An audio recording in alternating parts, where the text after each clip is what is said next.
Bonjour tout le monde, vous m'entendez? Oui, bonjour. Oui, Super, Cyril, bonjour Cyril. génial. Bonjour à tous, merci, merci de vous joindre, en tout cas avoir l'intérêt par rapport à cette opération que j'ai mis en place depuis 2013 et que je maintiens, ou en tout cas je perdure depuis. Voilà, je me présente rapidement, donc je l'ai déjà fait, mais pour ceux qui me connaissent moins. Donc, je m'appelle Cyril Sanchez, je suis président de la commission du technique du Haut-Rhin depuis plus de 10 ans. Donc, c'est par rapport à ce volet, cette opération-là, elle est dirigée, enfin, en tout cas, elle est pilotée par le comité départemental de 68. Et sinon, j'ai eu d'autres casquettes dans le club de volley de Rixheim depuis 15 ans. J'entraîne la Nationale 2 et j'entraîne les enfants sur la formation. Voilà. M11, M13. Et pour le coup, donc, cette opération, elle est venue d'une idée, de choses qui existent déjà dans d'autres disciplines. Et j'estimais que le volleyball pouvait prétendre à cela et avoir une évaluation sur le savoir-faire et avoir un baromètre, un élément de mesure qui permet de valoriser les enfants. Parce que je suis convaincu que si on veut garder les enfants et les fidéliser, faut leur donner, faut les mettre en avant, faut les récompenser. Et, alors c'est du volontariat, c'est important. C'est du volontariat, il n'y a pas d'obligation. Simplement, quand vous avez les enfants qui viennent sur des demi-journées, sur cette opération-là, on sait que déjà d'une, ils sont motivés, et de deux, ils prennent les choses à cœur, naturellement.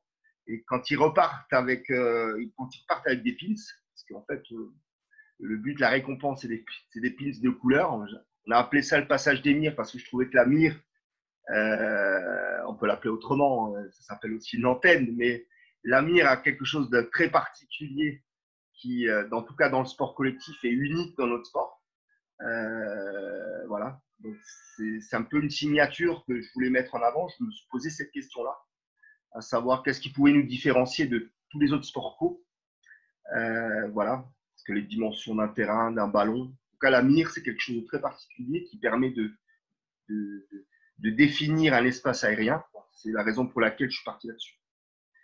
Et voilà, cette opération permet, quand les gamins viennent, d'être récompensés. Quand ils sont récompensés, c'est une joie absolue. Il faut être sûr qu'ils sont tatoués volés après.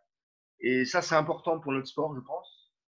En tout cas, c'est un levier, je pense, qui était. En tout cas, j'ai porté ce projet-là à l'époque. C'était le Patrick Kurtz, qui était l'ancien président de la Fédération française, qui était donc président de la région Alsace. Moi, j'étais assistant technique régional à cette époque-là, m'occupé du CRE-FI pendant 3 ans. Et donc, en tant qu'agent de développement, j'ai réfléchi à essayer de mener cette opération en me disant qu'est-ce qui pourrait fonctionner pour fidéliser les enfants. Parce qu'une fois qu'ils sont tatoués, après, on les a longtemps. Je crois qu'on a tous un parcours. À un moment donné, on a tous commencé un jour. Et qu'est-ce qui a fait qu'aujourd'hui, on en est là? Il y en a même qui prennent des carrières comme nous. Je pense qu'on a tous une histoire qui fait qu'un jour, on porte un autre maillot, on passe de l'autre côté du décor et on fait qu'on on est dans la transmission. Et je trouvais que cette opération-là, comme le fait le tennis, comme le fait le judo, comme le fait le ski, comme le fait la natation, pourquoi dans le volley, on ne pourrait pas avoir une échelle d'évaluation, ou en tout cas une échelle de mesure qui permet d'évaluer un savoir-faire. Alors évidemment, par rapport au niveau, j'ai pas voulu aller sur une dizaine de niveaux. Je voulais que ce soit relativement simple pour que les gamins s'identifient au moins à 5 niveaux sur une échelle. On va rentrer dans le détail puisque je vais vraiment vous livrer tout le process. Et moi, je vous invite, je vous laisserai mon adresse mail pour que vous puissiez, moi, me renvoyer. Je vous enverrai tous les documents que j'ai en moi possession. Comme ça, vous avez de la matière. Après, l'idée, ça, je l'avais soutenu lors de la fois dernière sur la thématique de la formation des jeunes joueurs, à savoir que il serait fort bien que la Fédé se saisisse d'une idée. Après, comme je le répète et je vais réinsister là-dessus, le contenu peut être ajustable parce que tout se discute. Tout se discute. Moi, j'ai mis l'accent, on le verra après, sur la lecture de trajectoire, sur les blocages des appuis, sur la volonté, une prise de décision sur une cible, sur évidemment la réussite d'un service. Donc, et donc c'est attribué. Alors, il fallait créer, si vous voulez, un cahier des charges sur chaque mur. Donc, c'est quelque chose de très bordé, comme le savoir-faire. Il y a une évaluation. Et il faut rester, je pense qu'il fallait être cohérent dans le contenu pour ensuite expliquer à l'enfant, c'est important, de dire pourquoi il a réussi, bravo, et pourquoi surtout, quel axe d'amélioration il doit produire pour pouvoir réussir la prochaine fois, en tout cas revenir, puisque vous le verrez, il y a des déceptions. Hein. Comme toute évaluation, il y a des réussites, il y a de la joie, mais il y a aussi des pleurs. Il y a aussi des pleurs, et c'est surtout important, d'un point de vue pédagogique, de bien expliquer à l'enfant ce qui n'a pas fonctionné et quel serait le levier pour lui, quel axe d'amélioration il pourrait entreprendre pour pouvoir réussir. Et il est important ensuite de se mettre en relais, je le fais assez régulièrement avec les entraîneurs des clubs, pour leur dire voilà l'axe de travail pour que l'enfant soit en réussite la fois prochaine. Et ça donne, si vous voulez, une notion de persévérance qui est importante dans notre sport ou dans leur vie future, parce que je suis convaincu que quand on forme un enfant, on le forme aussi pour se préparer à sa vie aussi personnelle. C'était une première introduction que j'avais la fois dernière, c'est de se dire, avant de construire un athlète, on construit un individu. Et il y a des valeurs derrière ça. Et je pense que cette valeur de persévérance, quand on revoit l'enfant sur un deuxième mire, sur une deuxième demi-journée, alors qu'il a raté la première, c'est tout simplement exceptionnel. D'ailleurs, je les valorise, puisqu'on tient une liste de présence. Et quand on voit un enfant qui a raté, par exemple, la mire 3, parce qu'il aurait raté la fois dernière, voilà, essayer de relativiser en disant tu as encore le temps, tu as encore un an, tu as encore 2 ans pour pouvoir le faire. Et voilà, et le rythme va rentrer ensuite dans le process, mais le rythme, c'est 4 passages de mire sur la saison. Je propose 4, donc on va savoir à peu près un en fin octobre, début novembre, le temps que les clubs s'installent. Ensuite, j'en ai un mi-décembre, j'en ai un autre en février et j'en ai un autre autour du mois d'avril. Enfin, mars, oui, mars-avril. Après, c'est en fonction des calendriers parce que la compétition étant, on arrive en avril-mai, là, avril-mai, ça commence à être très dense. Donc, on essaie de répartir. Voilà. Voilà, j'en ai fini dans le raisonnement, en tout cas, dans la philosophie de ce projet. Régulièrement, j'ai du monde. Régulièrement. Alors, la difficulté, quand on va expliquer le contenu, la difficulté que moi j'ai, enfin, pour l'instant, je touche du bois, ça a toujours fonctionné. Je n'ai jamais dépassé les 24 enfants. Parce que schématiquement, je vous donne le cahier des charges, le cadre. Pour moi, c'est 3 terrains. Et c'est 4 groupes de 6. Ça, c'est le meilleur format. Ça veut dire 24 enfants. Pourquoi? Parce que je pense que pour éviter les zones d'attente trop importantes, puisqu'il y a des critères de réussite, il y a 10 ballons à lancer globalement. Et sur ces 10 ballons, on doit évaluer chaque séquence en disant OK, pas OK, mais des croix dans les cases ou pas. Et tu donnes du retour, tu donnes du feedback. Parce que c'est important de dire à l'enfant, écoute, là, est-ce que tu penses que ton pied a bien été? Est-ce que tu penses que le blocage, il a été suffisamment tôt par rapport à la prise de balle, etc. etc. Et c'est du temps. C'est beaucoup de temps. Parce que si on veut le faire bien, il faut que l'enfant comprenne. Et c'est pas juste de dire, je mets une croix, allez au prochain et au suivant. Je veux pas ça. Je veux vraiment qu'il y ait une implication et une façon de dédramatiser aussi la situation. C'est important aussi que l'enfant se sente bien Maintenant, il le sait, c'est une évaluation, il est sous stress, il est sous pression, il y a 24 partout, il est au service. Voilà. Et alors que c'est important, nous, dans nos fins de set, de gérer ça. Et on le gère quand il y a ces évaluations et on le voit. Les enfants qui sont à cœur, on est là, on a ce rôle-là justement aussi d'un point de vue pédagogique de descendre d'un niveau pour leur dire il y a un savoir-faire, tu sais ou tu sais pas. Si tu sais pas, c'est pas grave, ça veut dire que tu vas le travailler et je vais t'aider à te dire vers quoi tu dois aller pour le travailler. Et c'est vrai que voilà, ça peut être long. Donc, c'est pour ça que je donne des. Donc, il y a 2 terrains avec 2 évaluateurs sur chaque terrain, 2 groupes de 6. Comme ça, il y a quand même une rotation qui se fait avec des explications comme je l'ai expliqué. Et il y aura donc 2 groupes de 6 qui composent, donc ça fait 12. Et ces 12-là sont sur un terrain avec un animateur. Et pendant ce temps-là, cet animateur gère les prépares, si vous voulez, au MIR, enfin, aux bases élémentaires qui est requis pour les MIR. Et vous verrez, il y a des choses qui reviennent assez régulièrement, qui sont utiles, parce que je considère que c'est des bases fondamentales dans notre sport. Et ça permet de les occuper, à faire du volley, à pratiquer du volley. Ensuite, une fois que les groupes de 6, les 2 plateaux d'évaluation sont faits, on récupère les 2 groupes et on passe la MIR 1. Ça, c'est pour la MIR 1. Alors, on va rentrer dans le vif du sujet. Est-ce que vous avez des questions? Est-ce que vous avez des questions déjà sur le cadre, 3 terrains, 3 animateurs, 4 groupes de 6 au maximum? Je voulais juste rajouter quelque chose, je fais une parenthèse. Je dis ça parce que moi, je n'ai jamais rencontré de soucis particuliers. Mais à l'évidence, si ça répond, disons, si un jour, quel que soit le contenu finalement, quelle que soit la manière de présenter cette évaluation, si au niveau de la fédération, au niveau du développement, on part là-dessus, il va falloir naturellement qu'on dresse des invitations avec un retour de mail, avec une vue à l'inscription. Pour l'instant, j'ai tenté le coup en disant allez, on y va, mais je savais que j'avais ce risque-là. Donc ça veut dire que sur une demi-journée, il n'était pas impossible que je ne puisse pas faire la MIR 2 parce que j'avais trop de monde. C'est pas exclu. Maintenant, tout s'est plutôt bien passé depuis 2013. Maintenant, si on peut être victime du succès, et pour cette raison-là, je pense qu'il est important de mettre en place un système d'inscription qui permet de dire on a 24 places, point. On a un process, on a 3 entraîneurs. Voilà, c'est un budget, hein, naturellement, c'est un budget pour le comité à prévoir. Voilà, parce que les entraîneurs sont là, on va dire, pendant une journée, c'est-à-dire 3 heures sur la MIR 1 et 2, et on va dire 2h30 sur la MIR 3, 4, 5.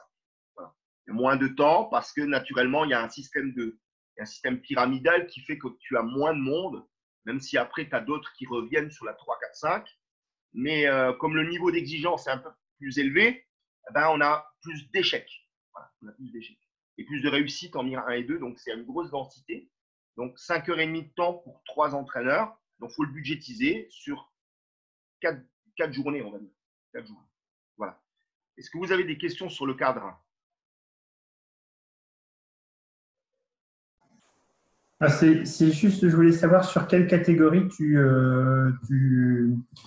fais cette opération. Parce que nous, en Normandie, on a à peu près un peu le même système, mais avec des systèmes de couleurs, comme un peu les ceintures au judo, quoi, la couleur blanche, la couleur jaune, la couleur bleue, etc. Et on est, pour l'instant, on s'est cantonné à faire que du M9, M11.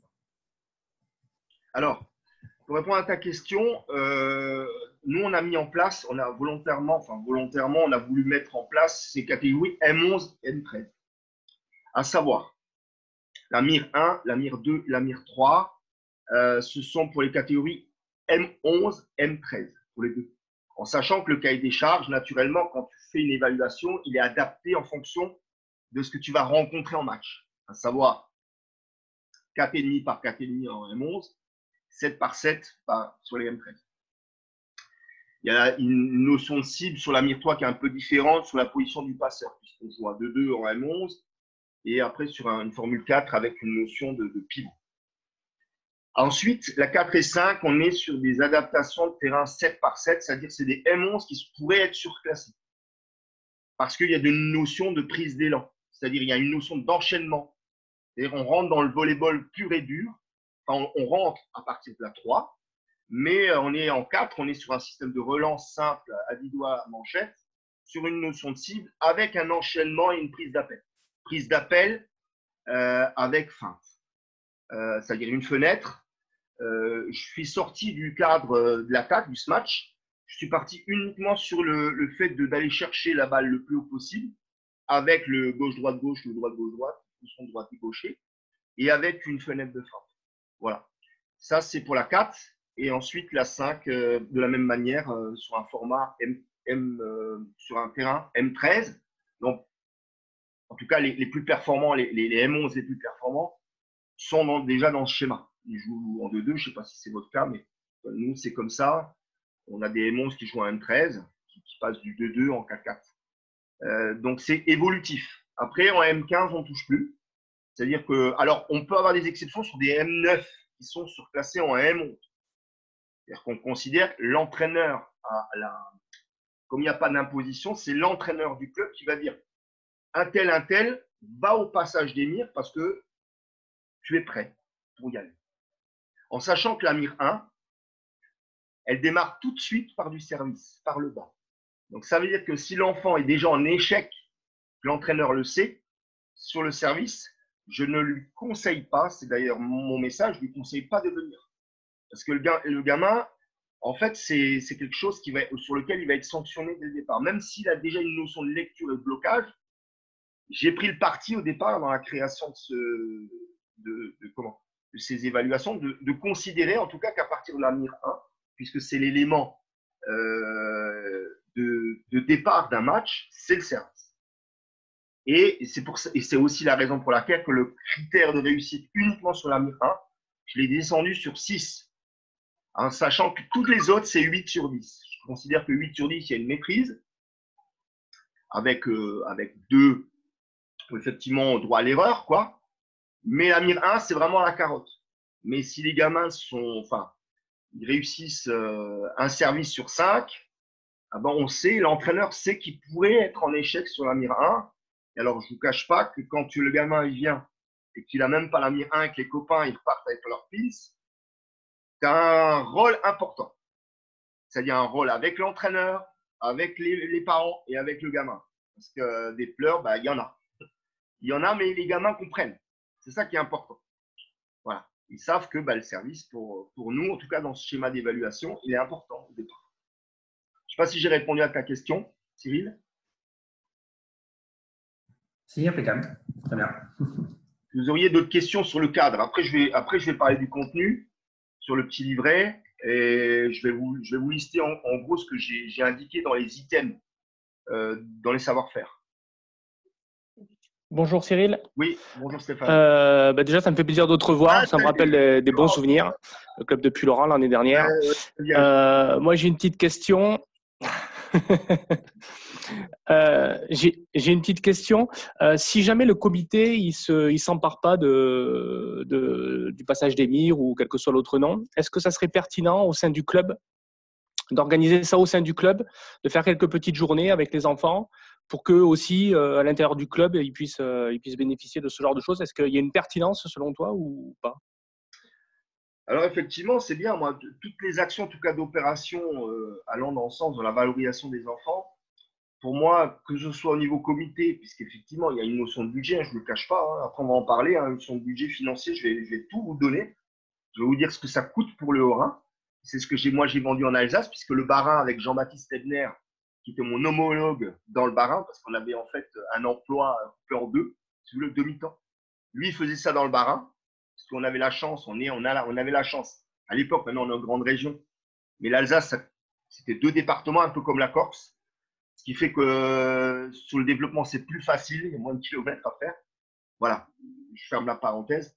Mais pour aller dans ta remarque, oui, effectivement, le club peut, à des moments, alors je pense qu'il ne faut pas le faire tout le temps, il faut que ce soit un événement, peut-être sur une fin d'année, tu vois, avant les fêtes de Noël, et peut-être à la fin de saison, peut-être 2 fois, de se dire, on check en milieu de saison et on check à la fin de saison. et on voit l'évolution. Et bravo, mon gars, parce que alors tu peux tout faire. Tu peux avoir le logo le logo de ton club et te dire, ben, ça c'est en plus avec des couleurs, avec ce que vous voulez. Mais en tous les cas, ça peut être une démarche club, effectivement. Puisqu'aujourd'hui, moi, je fais un appel. Je ne vous cache pas. Alors, je vous le donne. Je vous le donne vraiment. Je veux, comment je, mon but, c'est pas de dire, bah, ça fait depuis 2013 que je suis à fond et je dis, bah, saisissez-vous, uniformisez, harmonisez niveau fédé parce que c'est important. Je l'ai fait. C'est-à-dire que j'ai tendu la main à beaucoup de monde. C'est pas grave, j'en veux vraiment. Je le répète, c'est important. J'en veux à personne. À un moment donné, on est tous un peu à faire notre dinette. Je trouve qu'on souffre de ça. C'est-à-dire que chacun fait sa dinette. Et moi, depuis 2013, je suis comme ça sur mon guidon, et en me disant, mais il faut qu'on ait un truc, mais qui, à un moment donné, ben, la Fédé de tennis, ils ont compris, la natation ont compris. La FFVB on doit avoir une ligne, quelle que soit la ligne. On se met autour de la table et on discute. Et qu'on l'appelle l'émir, qu'on l'appelle les ballons, qu'on l'appelle les couleurs, qu'on l'appelle comme vous voulez, moi, ça me va parce que ça va dans le sens de l'enfant. Et demain, si on veut grandir et qu'on veut avoir un éventail suffisamment large d'enfants pour pouvoir faire d'eux un jour, peut-être, certains d'entre eux, pas tous, en tout cas une élite, il faut démarrer par ça, quoi. Parce que sinon, ils vont au basket, sinon, ils vont au hand, sinon, ils vont au foot, parce qu'ils ont une cage, parce qu'ils ont un panier à mettre, et qu'à un moment donné, oui, ils partent et ils ont des récompenses. C'est comme une affaire de médailles. Regardez, je vais vous montrer. Je les ai préparés parce que j'essaie de. Voilà. Là, au hasard, j'ai une Mir 3. Le gamin, il part avec ça, quoi. Alors, c'est. Voilà. Regarde. Il part avec ça. Ça, c'est la Mir 3. Alors, ça a une couleur aussi, parce que je rejoins un peu sur les couleurs. Donc, il y a du vert, la Mir 1, le 2, c'est le bleu, le 3, c'est le violet, le 4, c'est le rouge, et le 5, c'est le noir. Et le gamin, il part, donc j'ai fait faire ça par un pro. D'ailleurs, pour le petit clin d'œil, ces pins ont été faits par Frédéric Pastorello de Mougins, qui a sa boîte, qui s'appelle Art Plus, il y en a qui connaissent. Et à l'époque, ben, voilà, je lui avais donné mon cahier des charges, je lui avais donné, parce que là derrière, il y a un travail, de com, de graphisme, ça nous a coûté quelque chose. Pour pouvoir dessiner, de se dire, tiens, on fait une balle de volley, on fait une couleur, une distinction avec une couleur. Voilà, en gros, je ne sais pas si on le voit, une distinction avec une couleur et avec la mire en travers et avec le numéro. Et avec le logo qui va bien, à l'époque, c'était Alsace Volley.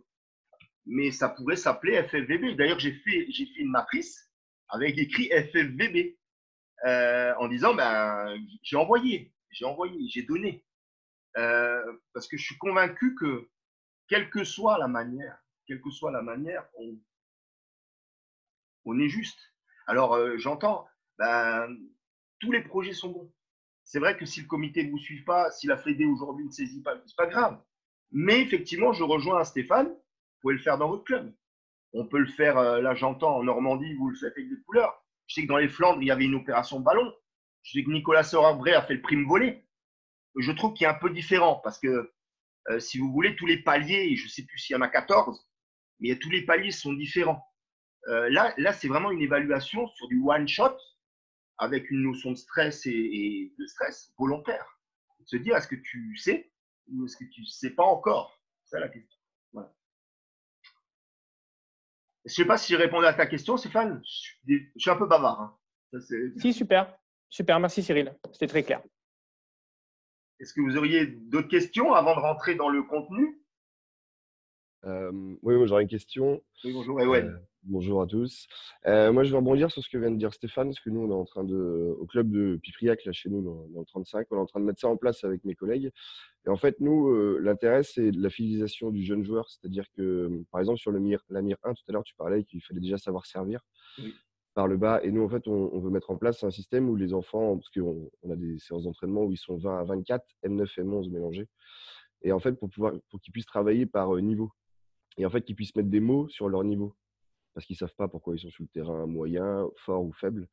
Et en l'occurrence, c'était dans ce principe-là. Et par contre, du coup, par rapport à ce que tu disais, nous, on souhaite faire des tests tous les 2-3 mois pour qu'en fait, ils puissent évoluer s'ils en ont envie, enfin, qu'ils sentent une progression chez eux. Alors, je sais pas ce que tu en penses, toi.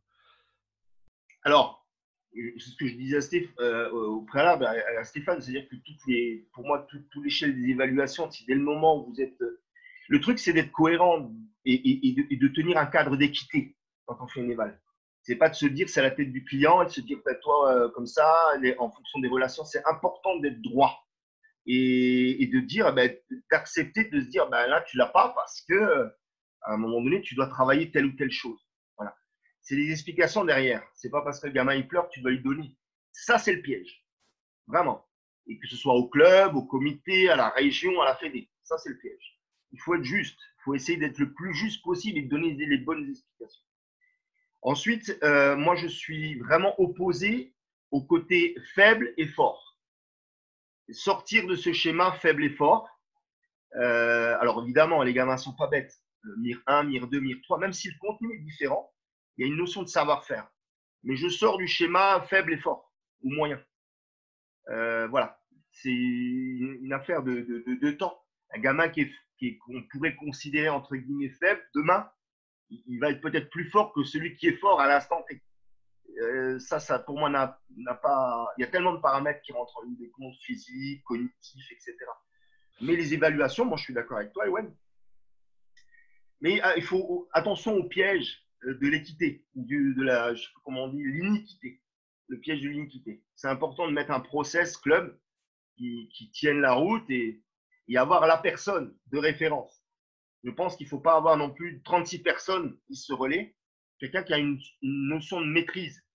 Il faut prendre déjà faut être sur quelqu'un, je pense, évidemment, un entraîneur, mais qui a vraiment un sens de l'explication ou un sens pédagogique quand même le plus élevé du club. C'est important. Parce que si on fait faux, le gamin, on le brise. On le brise. Et c'est pas le but. On veut l'effet contraire. On veut vraiment voilà, qu'il y ait de la joie, qu'il y ait une satisfaction. Voilà. Et je dis pas que tous les entraîneurs peuvent pas le faire. C'est pas ce que je dis. Il y a une subtilité, j'appelle ça la pédagogie, on pourrait appeler ça la diplomatie. Il y a une façon de dire les choses qui est importante. Il n'y a jamais de plus il n'y a jamais de bon et de mauvais. Il n'y a jamais de faible et de fort. Ça, il faut qu'on sorte de ça. Dans tout d'ailleurs, je pense. Dans tout. Parce que le gamin, il s'identifie à quoi? Toi, tu es faible, moi, je suis fort. Quand je disais faible et fort, c'est pas par le niveau, c'est par exemple le débutant qui vient d'arriver, celui qui a plus d'expérience. Oui, voilà. Ça, plus d'expérience, moi, je suis d'accord avec ça. Plus d'expérience, plus de savoir-faire. Je suis pas, nous, on n'est pas là sur la championnite. On est là sur la formation à long terme du joueur. Donc, je pense que je me suis mal fait comprendre sur le terme fort et faible. Non, mais c'est pas grave. C'est pas grave parce que l'expérience du joueur, tu vois. Des fois, on verbalise parce qu'on banalise. Je sais pas si tu peux expliquer parce que c'est dans notre conscience, ou pas dans notre conscience, dans notre subconscient, on banalise. Il faut qu'on sorte de ce schéma, vraiment. Moi, là-dessus, et d'ailleurs, ça a toujours été, pour moi, que ce soit cette opération ou autre chose, voilà, je sors, il y a des mots, que voilà, il y a des mots que j'essaie d'éviter parce que l'enfant, il retient et il est sensible. L'être humain est sensible, mais parfois un adulte, il est équipé pour combattre. Un enfant, un peu moins. Donc, il va vite se mettre sur la touche. Donc, si on veut le carburer, si on lui donnait, on veut lui donner suffisamment, voilà, il faut. Et parfois, quand je dis on banalise ou on verbalise, voilà. Il faut avoir cette conscience. Je pense qu'il faut avoir cette conscience. On le fait tous. Le grand, le petit, le maigre, le gros. Et non. Et voilà. Et ça, c'est vraiment. Et l'évaluation, c'est ça. C'est qu'à un moment donné, tu n'as pas réussi. C'est le pourquoi. Le pourquoi. Et tu l'as dit, Ewen, c'est aussi l'expérience, c'est le savoir-faire. Ne t'inquiète pas. Il faut qu'on ait un discours à rassurer. Je ne sais pas si j'ai répondu à ta question, Ewen. Si, très bien. Est-ce que vous auriez d'autres questions? On peut rentrer dans le sujet. Moi, Alors, je veux bien poser une question, si c'est possible. ah oui, Antoine. Alors, Antoine, je ne te vois pas, mais c'est pas grave. Hein. Ouais, je suis désolé, ma caméra ne veut pas s'activer. En fait. Je croyais que tu n'étais pas coiffé. J'aurais bien aimé, mais c'est pas possible. Du coup, c'était juste pour savoir, par rapport à la notion collective, là, pourquoi tu l'intègres pas dans tes évaluations, on va dire, puisque tu es sur M11, M13, donc du jeu à 2 et du jeu à 4. Oui. Donc, est-ce qu'on pourrait pas rajouter un petit exo ou une petite valeur collective, on va dire? Effectivement, tu as raison. J'ai pris un parti pris comme tout cadre. On prend des partis. Et moi, j'ai voulu avoir un parti pris sur le savoir-faire individuel, au service du groupe, puisque c'est évidemment, sans l'autre, on ne peut rien faire. Mais c'est vrai, on peut avoir un élément, on peut rajouter un élément, on peut avoir des nuances différentes. C'est pour ça que je dis sur le contenu, moi, je suis prêt à me mettre à table et discuter. Il peut avoir ces notions de coopération qui sont importantes, qui sont essentielles, même, j'ai envie de dire. Mais j'ai pris le parti pris d'être vraiment sur du savoir-faire technique. Voilà. Après, ça se discute, tu as raison, Antoine. Mais après, quand on rentre sur la coopération, on peut élargir encore plus. Donc après, j'avais peur de pas, je voulais pas me disperser sur un nombre trop important de niveaux. Je sais pas si tu vois ce que je veux dire. Oui, je comprends. Après, bon, je pense pas qu'il y ait de bonnes ou de mauvaises Non. choses. C'était en gros pour te demander si tu avais essayé ou testé un peu une forme collective à un moment donné, que tu t'es rendu compte que soit c'était trop galère, soit trop de prise de temps, soit voilà, d'autres raisons ou pas, quoi. Non, en fait, je me suis pas du tout interrogé là-dessus. C'est-à-dire que vraiment, j'ai pris le parti pris de pas du tout de dissocier la partie relation de la partie technique individuelle. C'est un parti pris. C'est-à-dire que voilà, c'est tu sais ou tu sais pas, ou tu sais pas encore plutôt.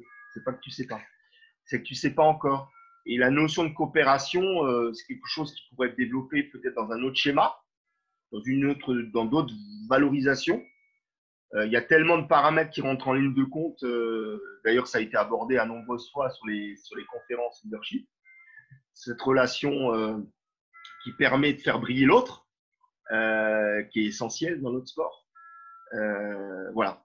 Je ne sais pas si je réponds à ta question, mais c'est un parti pris vraiment. Si, de toute façon, moi je me souviens quand j'étais gamin, après je sais pas si c'était au niveau fédé ou pas, moi j'étais au club de Brive-la-Gaillarde et je me souviens qu'on avait des petits tests, mais pareil, c'était que de la technique individuelle. Oui. Et ça s'appelait le volleyeur de bronze, d'argent et d'or, là, on avait un nombre de points et tout. Alors je sais pas si c'était fédéral ou pas, mais pareil, c'était que de la technique individuelle. C'est ça, je reviens sur cette notion, c'est qu'à un moment donné, c'est pas péjoratif, c'est pas négatif ce que je dis, mais on fait tous un peu notre dîner. Parce qu'on aime ce sport et qu'on a envie de faire progresser les gamins. Moi, je vois beaucoup d'entraîneurs, ils rendent au volley ce que le volley leur a donné, et quelque part. Mais ce serait peut-être bien qu'on réfléchisse sur avoir quelque chose de commun à tous. Qu'on dise, bah, le volley, il y a ça, quoi. Le gamin, bah, le volley, ah non, il faut que j'y aille, quoi. Ben, après, si on était victime du succès, ce que je disais, il faut s'inscrire, quoi, parce qu'il y a 24 places, quoi. Après, on peut toujours imaginer d'élargir, quoi. Là, je pars en format 3 terrains. Je sais qu'il y a des gymnases où tu peux faire sur 2 gymnases. Enfin, voilà. Salut Pascal. Ça marche. Salut Cyril. Salut Pascal. Voilà, je ne sais pas si j'ai répondu à ta question, Antoine. Ouais, merci, si, t'inquiète. Hein. C'était vraiment Non, mais juste pour je préfère ça. savoir, sinon, voilà. Après, je te rejoins aussi sur une histoire fédérale, mais je pense aussi que déjà que chaque club réussisse à le mettre en place, ça reste une bonne chose. Ou chaque comité. Oui, effectivement. Mais bon, non, merci. Je t'en prie, Antoine. Est-ce que vous auriez d'autres questions, en tout cas sur le cadre? Ouais, j'en aurais une autre. Oui, Ewen. Du coup, le joueur débutant, inexpérimenté, qui vient de signer une licence, oui. Là, en l'occurrence, lui, tant qu'il n'a pas des savoir-faire techniques, il ne peut pas participer au passage des mires. Est-ce que c'est pas un frein à la fidélisation? Alors justement, il y a une notion, c'est bien que tu me poses la question, il y a une notion d'effort. Moi, je trouve que, et je crois que j'en ai un peu parlé, c'est qu'à un moment donné, je suis en lien avec. Et le message est très clair. à l'égard des entraîneurs, c'est de se dire, le gamin, avant d'aller au passage des murs, ça doit être une récompense déjà de venir. En fait. C'est une récompense de venir. C'est-à-dire que l'entraîneur du club, tu valorises son athlète, on va dire, son jeune, d'aller au passage des murs. Donc, quelque part, ça doit être un honneur et l'entraîneur doit être en capacité de dire non, tu n'es pas prêt. Tu n'es pas prêt d'y aller. Parce que tant que tu n'as pas, et on va en parler là, la MIR 1, je rentre sans développer après parce qu'il y a peut-être d'autres questions. MIR 1, servir par le bas. Donc, pour rejoindre ce que tu dis, ben, l'entraîneur dans la relation avec son jeune, c'est de se dire, ben, soit déjà en capacité de réussir au moins 3 services sur 5, par exemple, une proportion. D'accord?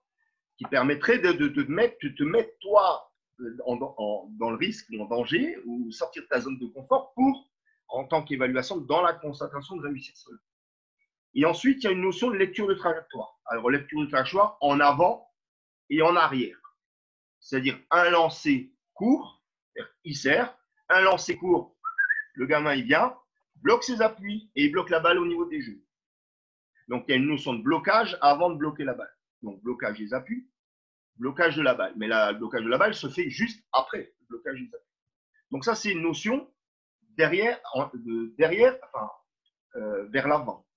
Et ensuite, il pose le ballon par terre et dès qu'il pose le ballon par terre, je lui envoie un ballon au-dessus de lui, dans sa zone de jeu. Et il recule, blocage des appuis et il bloque la balle au niveau du front. S'il fait ça 6 fois sur 10, il a la mire. Si le gamin, il est débutant et qu'il travaille dans ce sens, puisqu'on va travailler dans ce sens, alors là, c'est un parti pris sur la mire 1. Aller vers l'avant et savoir reculer. En sachant que les trajectoires sont pas difficiles. On ne met pas l'enfant, le but n'est pas de mettre l'enfant en échec. Le but, c'est de justement que le gamin il parte avec cette mire. Mais donc, base 1, le service. Donc ça, c'est rédhibitoire si tu ne sais pas. Ton axe de travail, il est clairement identifié. De toute façon, un match sans service, il n'y a pas de match. Alors, on peut avoir des formules adaptables. Voilà, adaptables. Je sais qu'on a des notions. Dans notre département, nous, on a mis en place, par exemple, sur le niveau le plus bas, 2 services, comme au tennis. Par contre, voilà, au niveau 2 services aussi, mais services par le haut obligatoire sur le premier, service tennis. Parce qu'à un moment donné, voilà, mais sur le deuxième niveau. Et ensuite, le premier niveau normal. Et voilà, il y a une adaptation. Et le service par le bas, il n'y a pas de match, quoi, tout simplement. On peut le lancer comme ça entre les jambes, on peut tout faire. Mais cette notion de service par le bas, pour moi, sur un débutant, pour moi, c'est une des bases élémentaires pour démarrer un match. Et ensuite, il y a le blocage. Donc, être sensible au fait que le gamin, il ait les appuis stables au moment où il attrape la balle, avec une notion d'attraper au niveau des genoux, et au niveau de l'abdomen, et au niveau des épaules, s'adapter avec une lecture de trajectoire. Donc, les balles que l'entraîneur envoie, c'est des balles avec une trajectoire relative en cloche. C'est-à-dire petite balle en cloche, ce n'est pas une balle avec de la vitesse, c'est juste que le gamin, il bloque la balle au niveau des genoux, et dès le moment où il pose la balle, hop, on lui envoie un ballon pareil en cloche avec suffisamment de temps, qu'il ait la capacité, une fois qu'il a posé la balle, pas de surprise, parce que c'est à chaque fois pareil, il recule, il bloque et il arrête au niveau du front. Et au niveau du front, c'est-à-dire pas en arrière, pas en déséquilibre sur un pied, parce que s'il est en déséquilibre sur un pied, toi, tu es en capacité de lui dire, attention, pour la prochaine, pense à bien bloquer des appuis. Et je peux vous dire par expérience, pour le faire depuis 2013, que les gamins, à chaque fois que tu donnes du feedback sur les balles, ils prennent une expérience de malade. C'est-à-dire entre la première balle qu'il reçoit et la 6e, la 7e, il y a déjà du progrès. Il y a du progrès parce que vous lui donnez du feed en lui disant, attends, là, on est d'accord. Est-ce que tu penses que tu as été bloqué là avant d'attraper la balle? Le gamin, il va être honnête. Il va te regarder, il va dire, ouais, j'étais pas bloqué. Tu sentais que tu étais sur tes talons en déséquilibre? Oui, c'est vrai. Dès que tu as l'approbation, le gamin, sur les balles d'après, va faire l'effort pour pouvoir le faire correctement. Et tu vas me dire, une demi-journée, une mire, ça va durer quoi? Ça va durer 20 minutes. de temps de passage, en tout, hein, pour tout le monde. Lui, il va toucher 10 ballons. Ben, entre le premier ballon et le 6e, 7e, 8e ballon, il y a déjà du progrès. En principe, il y a déjà du progrès. C'est pas à 100%, mais il y a vraiment quelque chose que tu arrives à déverrouiller. Alors, je ne sais pas, pour répondre à ta question, le débutant, l'entraîneur doit être en capacité de dire à son jeune, prêt ou pas prêt. Et c'est ça qui est intéressant. C'est qu'à un moment donné, tu vas te mettre dans la complicité avec ton jeune en disant, oui, mais patience, tu travailles à l'entraînement et après, je te dirai d'aller au passage. C'est ça qui, je trouve, intéressant. Je ne sais pas si j'ai répondu à ta question, Ewen. Si. Merci bien. Donc, d'autres questions? Non? Je vais parler juste du contenu. Donc, je vous ai déjà donné la mire 1. La mire 2, elle est un peu différente. C'est-à-dire que elle est un peu différente. Sur la base, elle est la même. C'est-à-dire qu'il n'y a plus de service. En revanche, il y a deux notions qui interviennent. Il y a la notion du déplacement latéral, c'est-à-dire lecture de trajectoire gauche-droite. Être en capacité de se déplacer à gauche ou à droite, mais de surtout être orienté face à une cible. C'est-à-dire qu'on n'est pas sur du travail hors de l'axe, on est vraiment sur des bases élémentaires en se disant, je prends le parti pris d'avoir l'appui gauche décalé par rapport à l'appui droit et inversement de l'autre côté, avec une notion de bassin orienté vers la cible. En sachant qu'en 2-2, pour moi, la zone, la cible, elle est, si vous voulez, schématiquement pas au filet, mais elle est un peu entre les deux, version 8 jouets. Enfin, je l'explique bien avec une notion de triangle qui fait que quand tu vas t'orienter, le jeune, parce qu'à chaque fois, il y a un jeune qui vient sur cette zone-là pour attraper la balle, qui sert de cible. Donc, toi, tu évalues le blocage et surtout l'orientation. Ça, c'est une donnée que tu n'avais pas sur la mire 1. Et ensuite, le gamin se saisit de la balle. Une fois qu'il a saisi la balle, blocage, genou. Ah oui, pardon. Sur la mire 2, il y a une notion de prise de décision. C'est-à-dire, où tu envoies un ballon suffisamment haut parce que il considère qu'il a suffisamment le temps pour se placer pour bloquer la balle au niveau à 10 doigts. Donc, il va bloquer la balle au niveau du front. Ou la notion où la balle, elle est trop basse. C'est à toi de gérer les trajectoires de balle pour pouvoir faire que le gamin l'arrête au niveau des genoux. Donc, il y a une notion de déplacement latéral, il y a une notion de déplacement, il y a une notion de prise de décision entre je choisis la manchette ou je choisis la passe à 10 doigts. Mais avec le temps nécessaire puisque tu bloques la balle. On revient sur une notion de stabilité des appuis et de l'orientation. Ensuite, le gamin, il fait une passe à 10 doigts qui n'est pas évaluée sur la cible. D'accord? Celle-là, elle n'est pas évaluée. Le gamin se saisit de la balle, donc il y a une notion de temps encore. Il n'y a pas du jeu direct. Je parle du pivot, celui qui correspond à la cible. Hein? Donc, j'ai parlé du triangle en M11, mais je peux parler de la notion du pivot en 4 contre 4, puisque je le répète, les notions de terrain en sont différentes. Et ensuite, la balle est envoyée dans la zone où tu es, c'est-à-dire que si tu es à gauche, ben on va t'envoyer la balle à gauche, et inversement. Hein? Trajectoire, enfin, lancer à la cuillère, comme ça, à deux mains, je parle du pivot. Et le gamin, celui qui est évalué, n'aura juste à envoyer la balle de l'autre côté du terrain. C'est-à-dire une notion de réussite. Bon, ça, je ne vous cache pas qu'à 99%, les gamins réussissent à envoyer la balle de l'autre côté du terrain. Donc, ce n'est pas trop des valeurs d'évaluation. C'est juste pour confirmer que le gamin, bah, ouais, on t'envoie la balle, tu l'envoies de l'autre côté du terrain. Il n'y a pas de notion de recherche d'espace sur la mire 2. Par contre, il y a une notion d'orientation et une notion de prise de décision. Et on revient sur la mire 1 avec cette notion de stabilité. Ça, c'est la 2. J'avance et après, vous poserez les questions si vous êtes d'accord. La mire 3, on est toujours encore ou M11 sur le terrain M11 ou M13 sur le terrain M13. Alors, là, il y a une notion à l'identique de la mire 2. J'essaie toujours de juxtaposer en fait pour qu'il y ait une logique, d'accord, sur les niveaux. Donc, lancer à droite, lancer à gauche, pareil. Sauf qu'on là, on rentre dans le volleyball. On rentre un peu plus sur le contact, c'est-à-dire plus de saisie de ballon Donc, la prise de décision, elle se fait, je dirais, au moment où la balle elle est plutôt dans la phase ascendante, si possible, puisque je le répète, on n'est pas là pour mettre en difficulté l'enfant. Premier contact se fait en contrôle manchette. Contrôle manchette. Et ce qui est intéressant derrière le contrôle manchette, c'est la capacité. Donc, il y a déjà la réussite technique du contrôle manchette, mais il y a surtout la capacité de réagir à la qualité du contrôle. Est-ce que le gamin est en capacité tout de suite après? Parce que moi, je trouve que ça stimule un peu l'enchaînement. Alors, si le gamin il est super propre sur son contrôle, il va être assis dans un fauteuil, enfin, ça passe à doigt.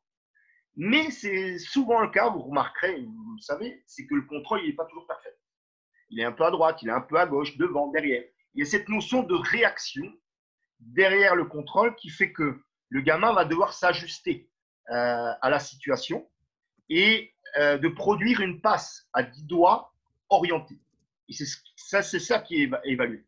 C'est pas le contrôle manchette proprement dit qui est évalué. C'est sa capacité à faire une passe à 10 doigts orientée après le contrôle manchette. Ça, c'est un premier vecteur d'évaluation. Ensuite, de la même manière, il nous semble pivot, le gamin bloque la balle, le pivot, envoie la balle à droite, s'il la joue à droite et à gauche. Et ensuite, il y a une notion de je vise une cible, c'est-à-dire que je mets en place sur le terrain adverse, qui est vide, 2 zones par couloir. Pareil, j'ai pris un parti pris sur les couloirs. Donc, j'abandonne la partie des 3 mètres. Alors, 2 mètres et demi, on va dire 2 mètres pour les M11 parce que le terrain est petit. Parce que sinon, ça fait vraiment une petite zone. Et je donne un couloir à donner qui fait 1 mètre de largeur et qui démarre à 2 mètres, comme je l'ai dit en M11, qui démarre à 3 mètres en M13, qui donne le couloir. Ce qui fait que le gamin va devoir produire dans sa zone, en couloir, puisqu'il est face à lui, d'aller chercher, dans cette notion de carré magique, d'aller chercher une trajectoire. Alors, on peut discuter, savoir si le gamin il doit être capable de mettre trajectoire tendue ou pas. Ça, c'est pas grave. C'est cette notion, c'est leur capacité cognitive de dire je prends le risque de mettre la balle là. Et ça, c'est intéressant. Ça, c'est une évaluation. En tout cas, pour la MIR 3, c'est quelque chose que je veux mettre en œuvre. Ça, c'est la 3. La 4, là, on rentre dans un schéma donc terrain M13, puisqu'il y a une notion d'enchaînement, prise d'élan. C'est-à-dire que là, on a une relance pure et dure. Donc, avec la prise de décision à 10 doigts manchette en fonction de la trajectoire, à droite ou à gauche, devant ou derrière, tout est possible. Alors, évidemment, dans une des caractéristiques qui puisse être que ce soit pareil, abordable pour l'enfant, pas le mettre en difficulté. Derrière ça, une qualité de relance. Donc, avec tout ce qu'on a déjà vu, hein. Orientation, blocage, 10 doigts manchette et avec la notion où la balle arrive à peu près proprement dans une zone que tu auras identifiée au préalable. Le pivot, il va avoir une zone suffisamment élargie, mais c'est pour ça que je le mets sur le M13, parce qu'il y a une notion de pivot. Et il y a un espace qui est déjà un peu plus identifié par rapport au 2-2. Derrière ça, une fois que la qualité est là, qui est une notion, alors pareil, la zone de réception du pivot, elle est pareil, c'est quelque chose que vous pouvez, je répète, il ne doit pas être sur 1 mètre. Vous considérez qu'il y a 3 mètres, 2-3 mètres autour de lui. Voilà, qu'il ne soit pas à 6 mètres à aller chercher un ballon, là, c'est de toute façon pas bon. Ça, c'est la première éval. Et seconde éval, pareil, blocage de la balle du pivot, tout de suite enchaîner un ballon suffisamment haut et pour que le gamin, tout de suite après la relance, il ait cette capacité à sortir, à cette capacité à chercher une prise d'élan, à chercher un enchaînement et d'enchaîner un gauche-droite-gauche ou un droite-gauche-droite et d'aller chercher une fenêtre, bras tendu et aller poser une feinte. J'ai pris le parti pris de la feinte et je suis sorti du schéma d'attaque parce que en M13, évidemment, il faut aller là-dedans. Il faut qu'on aille là-dedans. Ça aurait pu être quelque chose qui aurait pu être évalué différemment, en tout cas le rajouter. Moi, j'ai estimé que si déjà on a une belle maîtrise de la feinte, on aura derrière l'ouverture, etc., sur le smash. Voilà. Donc, j'ai pris ce parti pris. Pas forcément de se dire je montre l'attaque et je viens feinter. Non. Je viens sur mon gauche-droite-gauche avec le travail, l'appel des dents.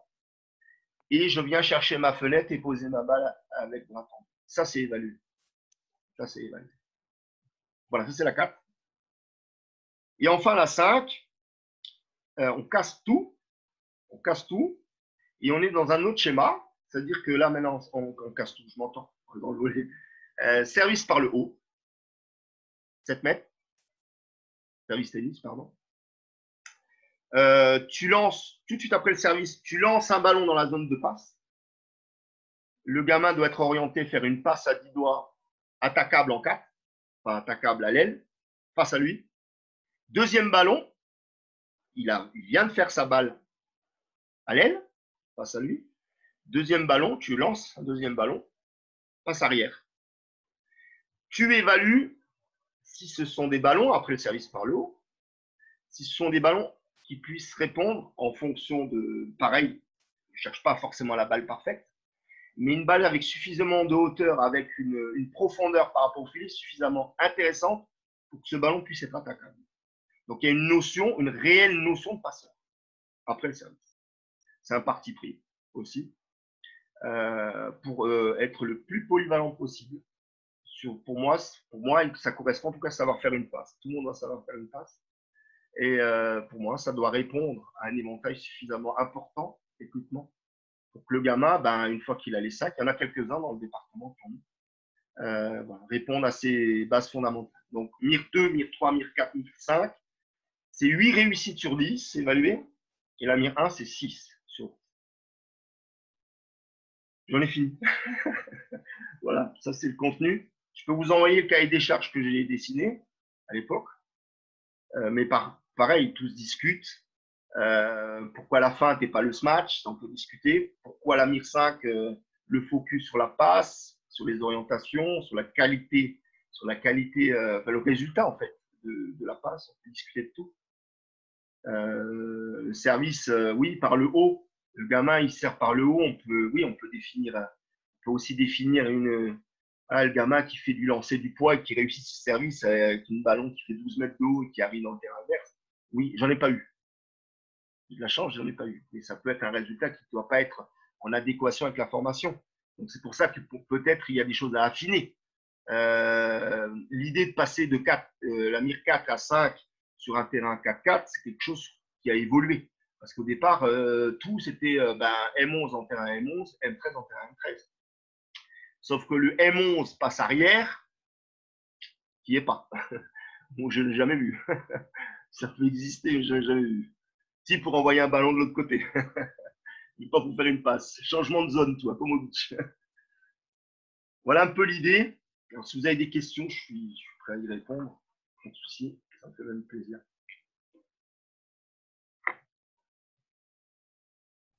Est-ce que plus les niveaux montent, plus les lancers d'entraîneurs mettent le joueur en situation minimum ou tu restes sur des… J'ai pas entendu le début de ton intervention, Ewen. Est-ce que plus les niveaux montent avec le passage des mires, oui. Est-ce que les lancers d'entraîneurs deviennent de plus en plus compliqués? Est-ce que dans le sens, tu les mets de plus en plus en situation minimum ou toujours dans les meilleures situations? Dans les bonnes situations. Dans les bonnes situations. Mais déjà dans les bonnes situations, c'est pas gagné.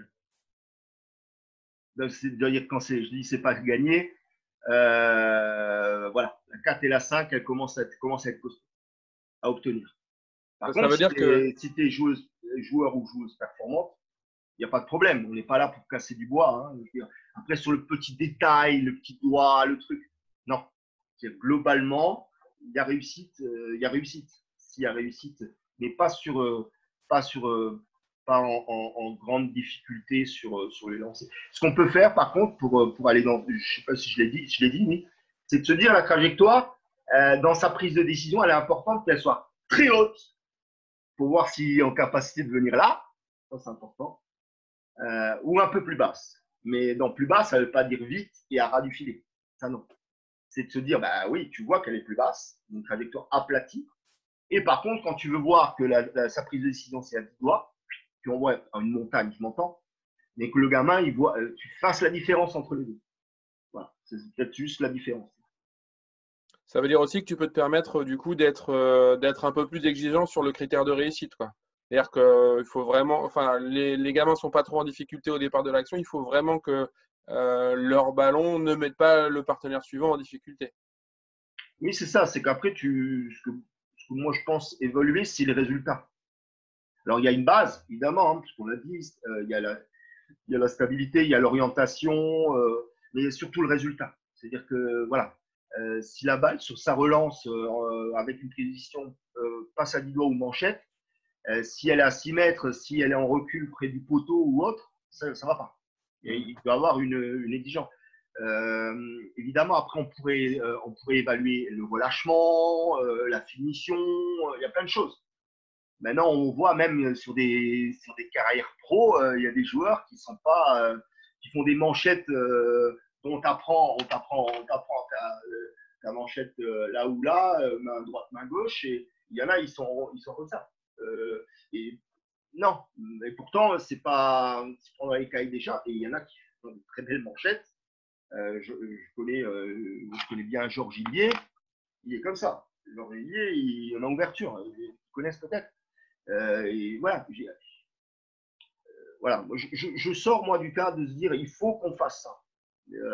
Voilà, c'est pas la règle d'or, c'est aussi être en capacité en fonction d'un mouvement, en fonction d'un mouvement, c'est de se dire il est en capacité de réussir. Qu'est-ce qu'on veut obtenir? Le débat, j'ai entendu là, c'était quoi le débat? Si c'était justement la thématique de la formation des jeunes joueurs, le débat de l'appel inversé, le débat. Ah ben moi, j'ai su mon petit niveau, l'appel inversé, je l'ai, l'appel inversé. Je ne suis pas très grand.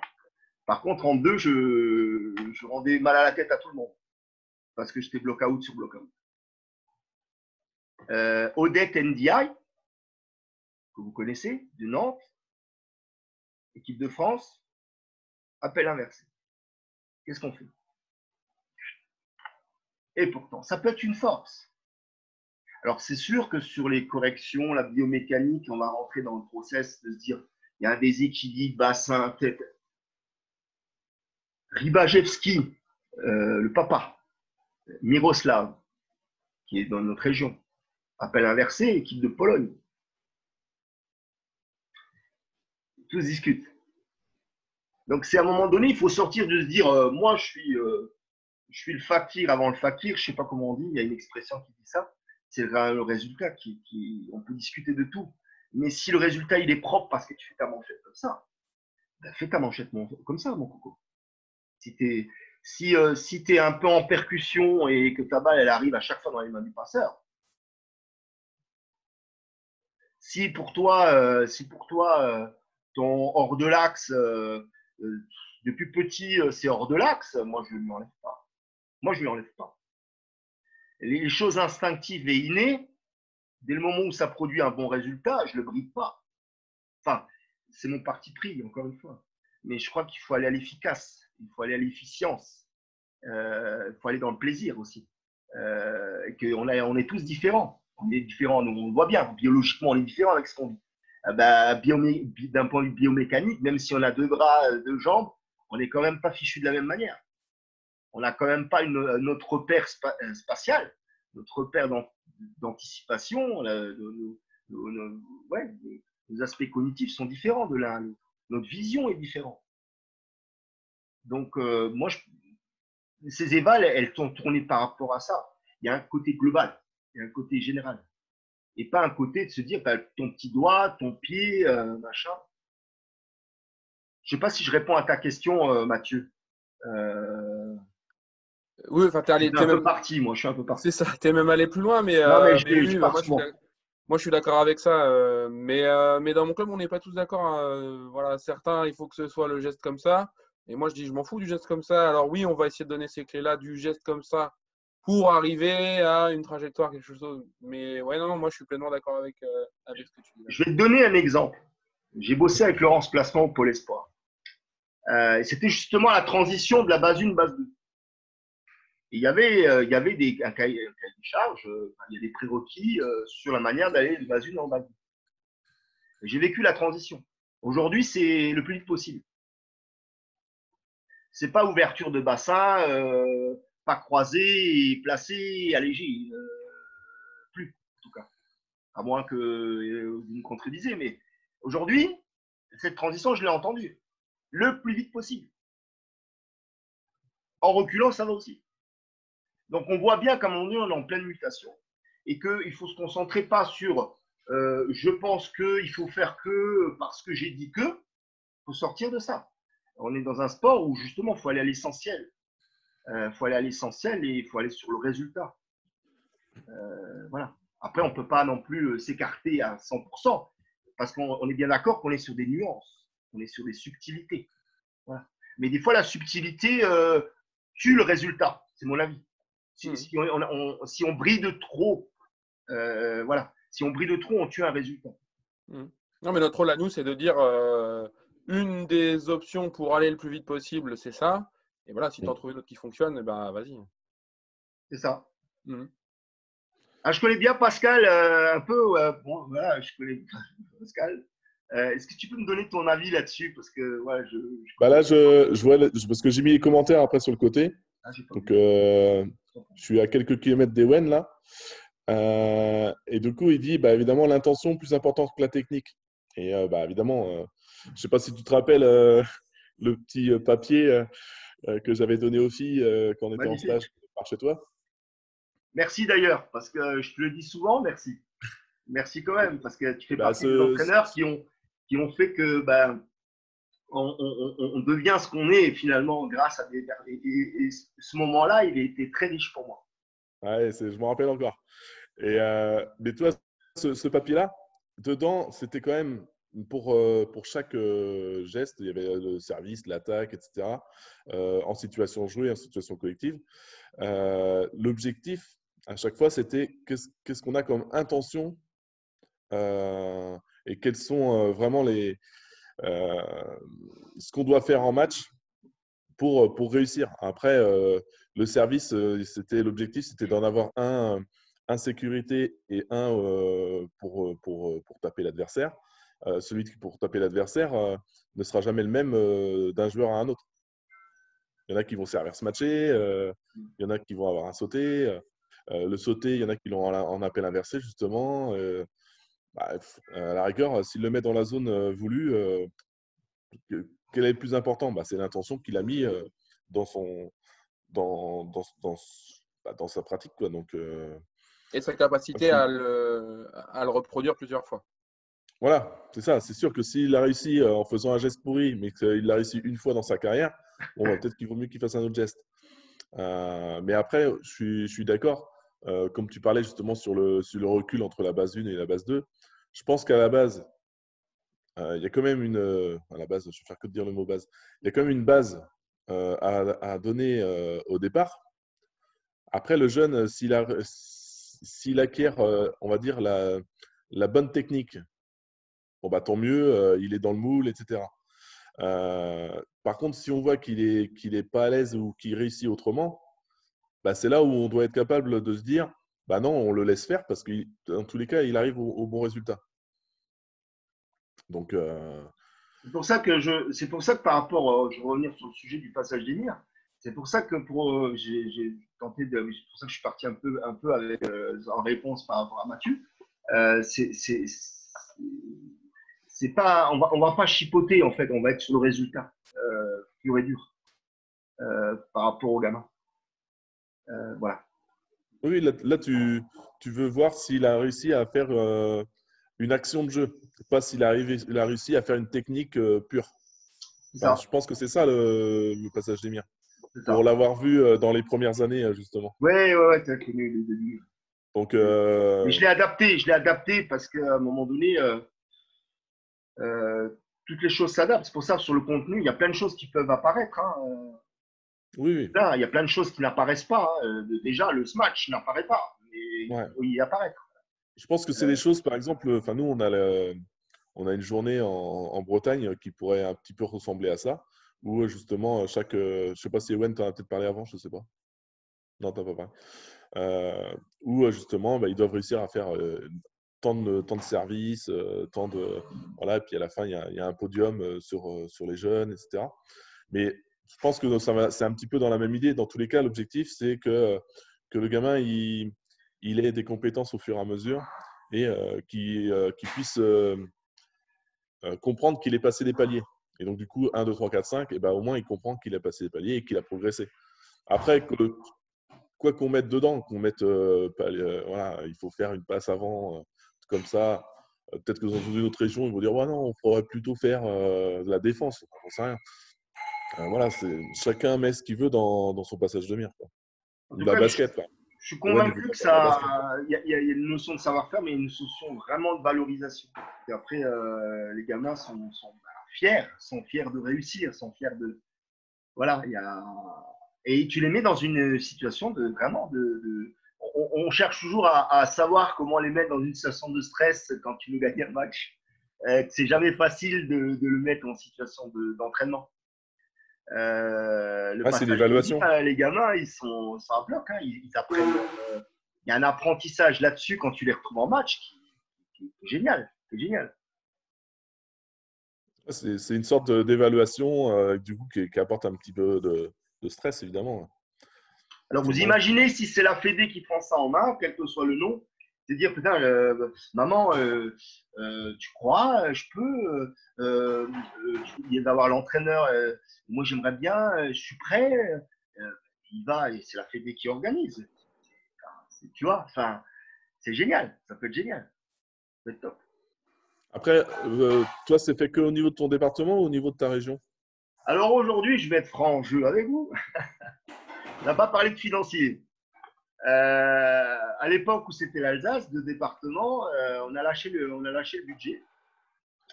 Grand Est, ça vivote un peu, voilà, parce que pour le mettre en place, ça veut dire que chaque département, il faut jouer la carte de la proximité. Je vous avouerai que pour l'instant, j'ai pas pris le temps de le faire parce que je suis sorti du schéma Grand Est, que je suis au comité et j'ai beaucoup de travail au niveau du club. Dans le Bas-Rhin, ça reste un point d'interrogation parce que je sais que Jean-Baptiste le faisait.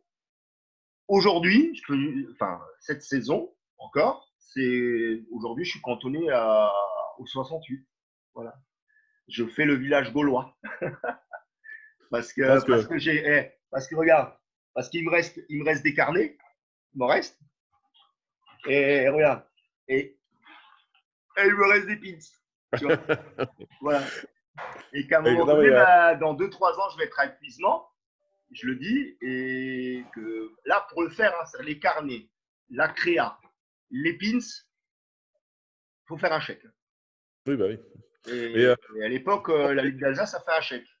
Et aujourd'hui, je l'utilise parce que autant l'utiliser, c'est quand même machin. Et financièrement, ça coûte 3 entraîneurs sur 3 journées, où on a des vacations. Donc, il faut considérer que c'est à peu près, sans la location à la salle, il faut compter à peu près une enveloppe de 200 € par manifestation, par journée. 200 x 4, vous avez le tarif. C'est 800. Voilà, c'est une opération qui coûte 800 €. Sans la location de la salle, ça veut dire qu'il faut trouver des clubs à mon support, ce que moi je produis, savoir qui nous accueille. Voilà, j'envoie des mails en début de saison, comme je le fais pour les rassemblements, les sélections, les détections. Je gère cette partie-là aussi. Et de se dire qui veut nous recevoir. Est-ce que vous avez le cahier des charges avec 3 terrains? Est-ce que vous avez du ballon? On peut en ramener puisqu'on a des ballons départementaux. Voilà un peu le format. Ça coûte, voilà. Après, ça coûte parce que tu demandes à des cadres de venir. Il y a des cadres qui peuvent venir gracieusement, purement bénévolement. Mais voilà, nous, on veut quand même valoriser les entraîneurs qui sont reconnus, identifiés et touchent des vacations là-dessus. Je sais pas, est-ce que parce qu'au club, j'imagine que ça rentre dans la mission, est-ce qu'il y en a qui vivent ça? Je pense à Cyril qui a parlé des couleurs avant, au tout début. Est-ce qu'à un moment donné, cette charge financière, elle est gérée, elle est absorbée comment?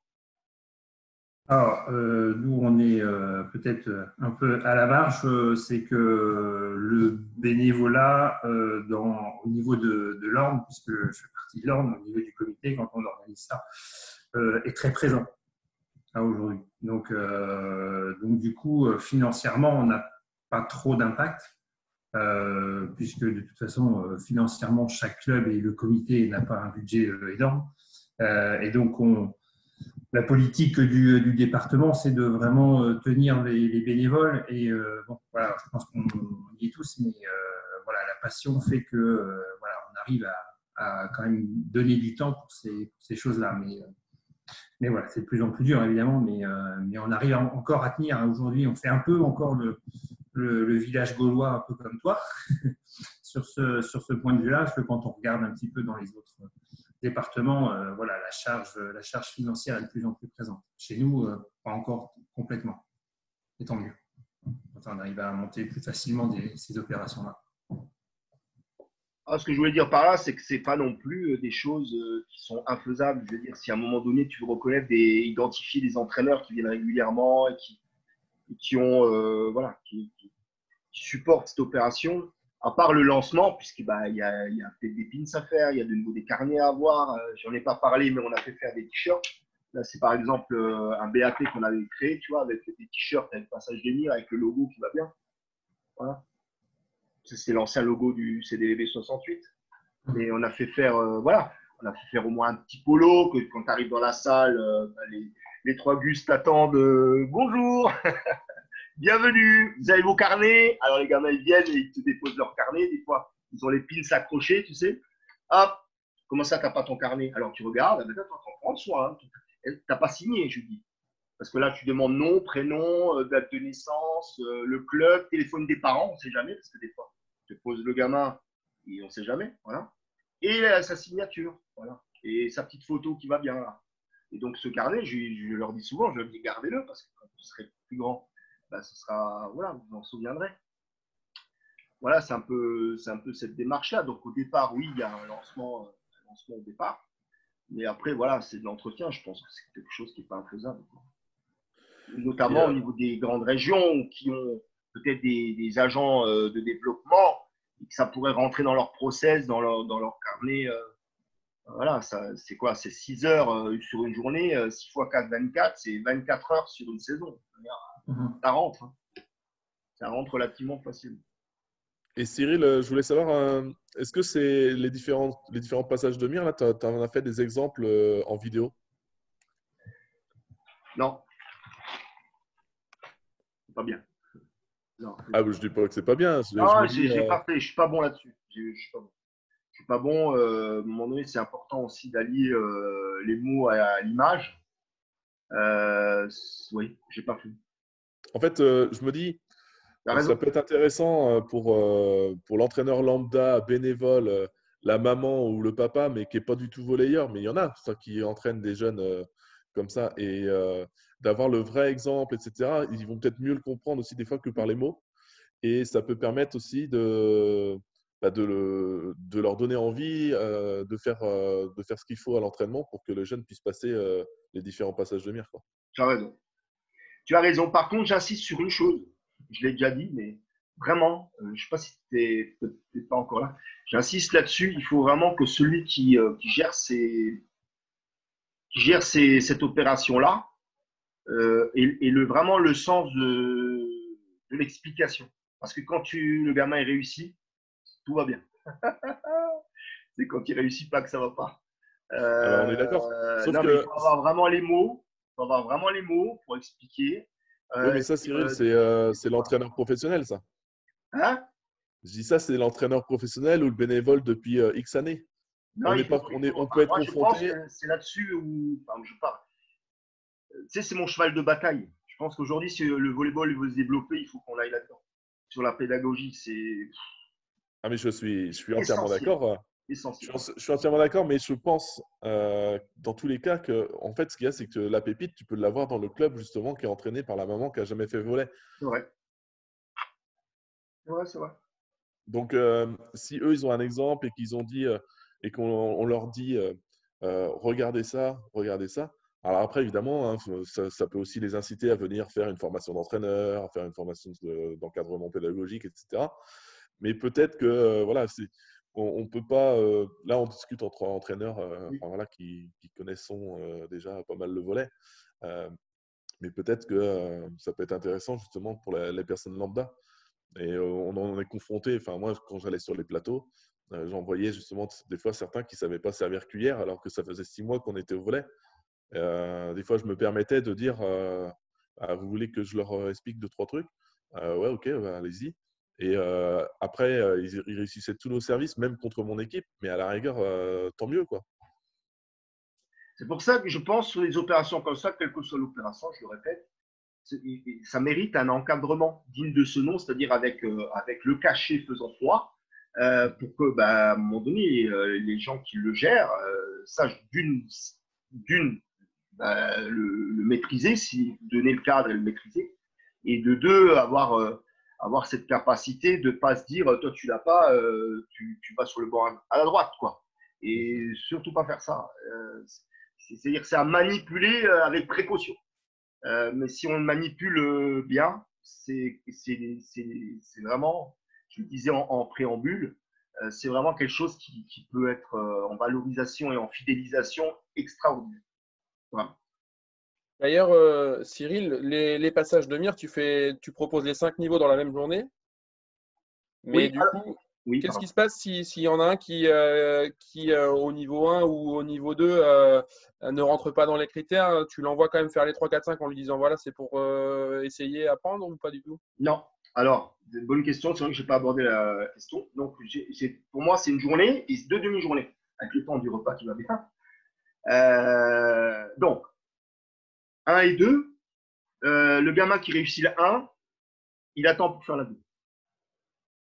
Le gamin qui ne réussit pas la 1, et c'est valable pour tous les niveaux, mais en tout cas sur la demi-journée, on l'invite à rester avec le groupe. Tu sais, il y a un terrain qui s'occupe avec un entraîneur sur la partie volley. Ça veut dire que tu restes avec nous souvent. Je vais le dire quand même assez souvent quand même. Ils vont d'abord s'essuyer les yeux auprès de papa et maman. Toi, tu lui dis c'est pas grave, d'accord? Et il reste jusqu'à la fin de la séance. Et à la fin, je rassemble tout le monde, je donne les carnets. Donc, celui qui n'a pas eu, il reçoit quand même son carnet, il reçoit quand même quelque chose. Et ensuite, bravo, Mire 1, Emma, machin. Bravo. Pierre, Mire 1, bravo. On va passer à la Mire 2. Alors, qui a réussi à la Mire 2? Gwendoline, bravo. Et c'est chouette. Et c'est comme ça, c'est chouette. Et à la fin, au revoir, bon appétit. Et je leur dis, ceux qui réussissent la Mire 2, vous pouvez venir l'après-midi. Vous n'êtes pas obligé, puisque la prochaine passage de mire, c'est à telle date, à tel endroit, mais vous pouvez venir que l'après-midi. Ce n'est pas la peine de venir le matin, vous avez déjà eu la mire 1 et 2. C'est pour ça que j'identifie bien 1 et 2 le matin, et 3, 4, 5 l'après-midi. Et de la même manière, le gamin qui vient en 3, il y en a qui vont venir de l'autre session, parce qu'ils avaient raté la 3, ou qui n'étaient pas venus du tout, parce qu'ils avaient fait autre chose l'après-midi avec leurs parents, et ils viennent sur la 3. Donc, tu vas découvrir d'autres visages. Tu vas voir de ceux qui étaient là le matin qui ont réussi la 2, ils vont venir. Moi, j'ai eu le cas, d'ailleurs, cette saison, une jeune fille qui a fait matin, après-midi, 1, 2, 3, 4, 5. Point. Une M13 qui était costaud techniquement. Elle décidait. Elle est venue, elle a posé le drapeau, elle a dit moi, maintenant, je veux les avoir. Par exemple, c'est une exception, hein. C'est une exception parce que souvent on vit avec cet échec-là, qui est important d'ailleurs. Hein. Et pareil, celui qui réussit la 3 en début d'après-midi, il passe la 4. Et si tu l'as pas, tu peux rester dans le terrain volé. Voilà. Et pareil de la même manière. Et à la fin, le MIR 5, je rassemble tout le monde autour des 1 ou des 2 qui restent, voire 0. Mais en tout cas, il en reste toujours 1, 2 ou 3. Et je rassemble tout le monde autour pour les encourager pour faire la 5. Voilà. Et donc, tu crées des liaisons, tu crées une énergie, une dynamique qui est quand même riche, je trouve. Parce que tu es là pour ça, en fait. Tu es là pour ça. Et qu'est-ce que je voulais dire? Oui, à la fin, de la même manière, pour se dire au revoir, pareil, MIR 3, bravo. Aujourd'hui, MIR 3, ça a été difficile, Arthur. Écoute, pas grave. Donc le prochain, il est quand le prochain? Oui, mais il est quand le prochain? Je compte sur toi. je vais voir les papa, maman. Et quand il revient la fois dernière, c'est comme ça, tu dis chouette, Arthur, magnifique. Aujourd'hui, bah, c'est ton jour. Et si c'est pas ton jour aujourd'hui, bah, ce sera la prochaine fois. C'est quoi la plus grande qualité? Et les gamins, ils te le disent. Parce que moi, je ne jure que par ça. La persévérance. Je ne jure que par ça. Et le passage d'émir, il a cet atout. Que ce soit passage d'émir, passage des ballons, on veut, passage des couleurs, il a cet atout-là. Et c'est pour ça que je dis qu'il faut le manipuler avec précaution. C'est-à-dire que si tu viens là et tu te dis, bon, tu l'as pas eu, va sur le banc. Et le gamin, il pleure, quoi. Parce qu'il est tellement.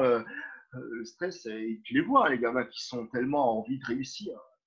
Mais voilà, ton rôle, il est là pour calmer les choses. Donc, 1, 2 le matin, 3, 4, 5 l'après-midi, et avec une notion d'échauffement au départ. Parce que tu les échauffes, évidemment, sur le plan cardio, et ensuite, tu donnes des petits exercices. Donc, ça dure quand même 1 heure, hein. Presque 1 heure, on va dire. Où là, tu donnes des exercices qui sont liés à ce que tu vas voir au passage. Enfin, au niveau. Parce que tu retrouves le contrôle manchette, tu retrouves le blocage, tu retrouves des notions d'arrêter et jouer. Évidemment, la petite séquence au service, très important quand tu fais la mire 1 et 2, pour les mettre en réussite à l'échauffement, pour que quand ils rentrent sur la mire, ils soient déjà au taquet. Voilà. Voilà un peu l'idée. Je ne sais pas si j'ai répondu à ta question, Mathieu. Ouais, nickel. Après, je sais qu'il y a une idée qui a été soulevée qui pourrait être aussi une solution, c'est-à-dire que moi, j'accueille assuré. Alors, je le fais le samedi, je n'ai pas précisé, je fais le samedi. Samedi ou dimanche? Je ne sais même plus. C'est le samedi, je crois. Ouais, je fais le samedi. Samedi matin et après-midi. Parce que les dimanches, on a des plateaux à gauche, à droite, nous, ça fonctionne le dimanche. Donc, c'est le samedi. Et ça peut être inversement. Bref, je fais ça sur une journée. Je sais qu'il y avait une idée qui avait été soulevée. Il me semble peut-être que le Barin faisait ça, à savoir que l'agent, il venait dans le club le faire. C'est dans ses missions. Plutôt que d'accueillir sur une zone où il faut des inscriptions, parce que je pense que c'est un peu la victime du succès, là, tu viens en accord avec le club, l'agent, il vient et il fait les mires. Il fait les mires ou autre chose, mais il fait les vals dans le club. Tel jour, à telle heure, à tel moment. Voilà. Mais comme chez nous, les agents, ils ont une casquette club, c'est des fois compliqué quand ils sont dans leur club, ils ne peuvent pas être ailleurs. C'est pour ça qu'ils ne peuvent que libérer du temps les week-ends. Le samedi, oui, c'est le samedi parce que moi, le dimanche, je coach la N2, donc c'est mort.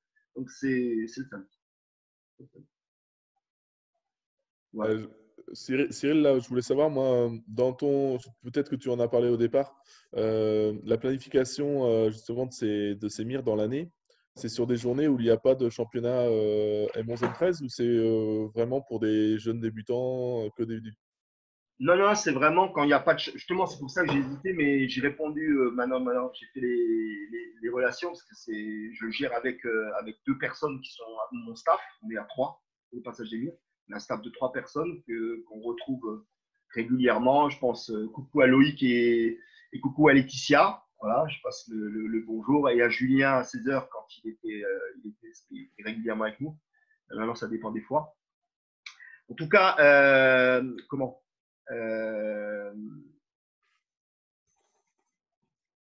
qu'est-ce que je voulais dire? J'ai perdu le fil. Aide-moi. C'était pour l'organisation de l'année. Oui. Oui, parce si que c'était seulement pour des débutants. Je ne voulais pas oublier mes collègues avec qui je bosse depuis un moment. Oui, c'est le samedi parce que le dimanche, il y a souvent des plateaux chez nous, matin ou après-midi. En tout cas, les gamins ne sont pas disponibles. Et évidemment, c'est des joueurs qui vont faire le transfert après en match. Donc, en fait, vos plateaux plus Saint-Benjamin sont dimanche matin? Dimanche matin ou dimanche après-midi, ouais. M11, M13. Ouais. Moi, je parle d'une journée. Si c'est le samedi, ça peut être fait le dimanche. Non, mais parce que nous, dans notre région, tout est le samedi, en fait. Tout est le samedi et le dimanche, c'est le championnat national. Non. Nous c'est les M15, M17 grandes régions qui sont faits le samedi.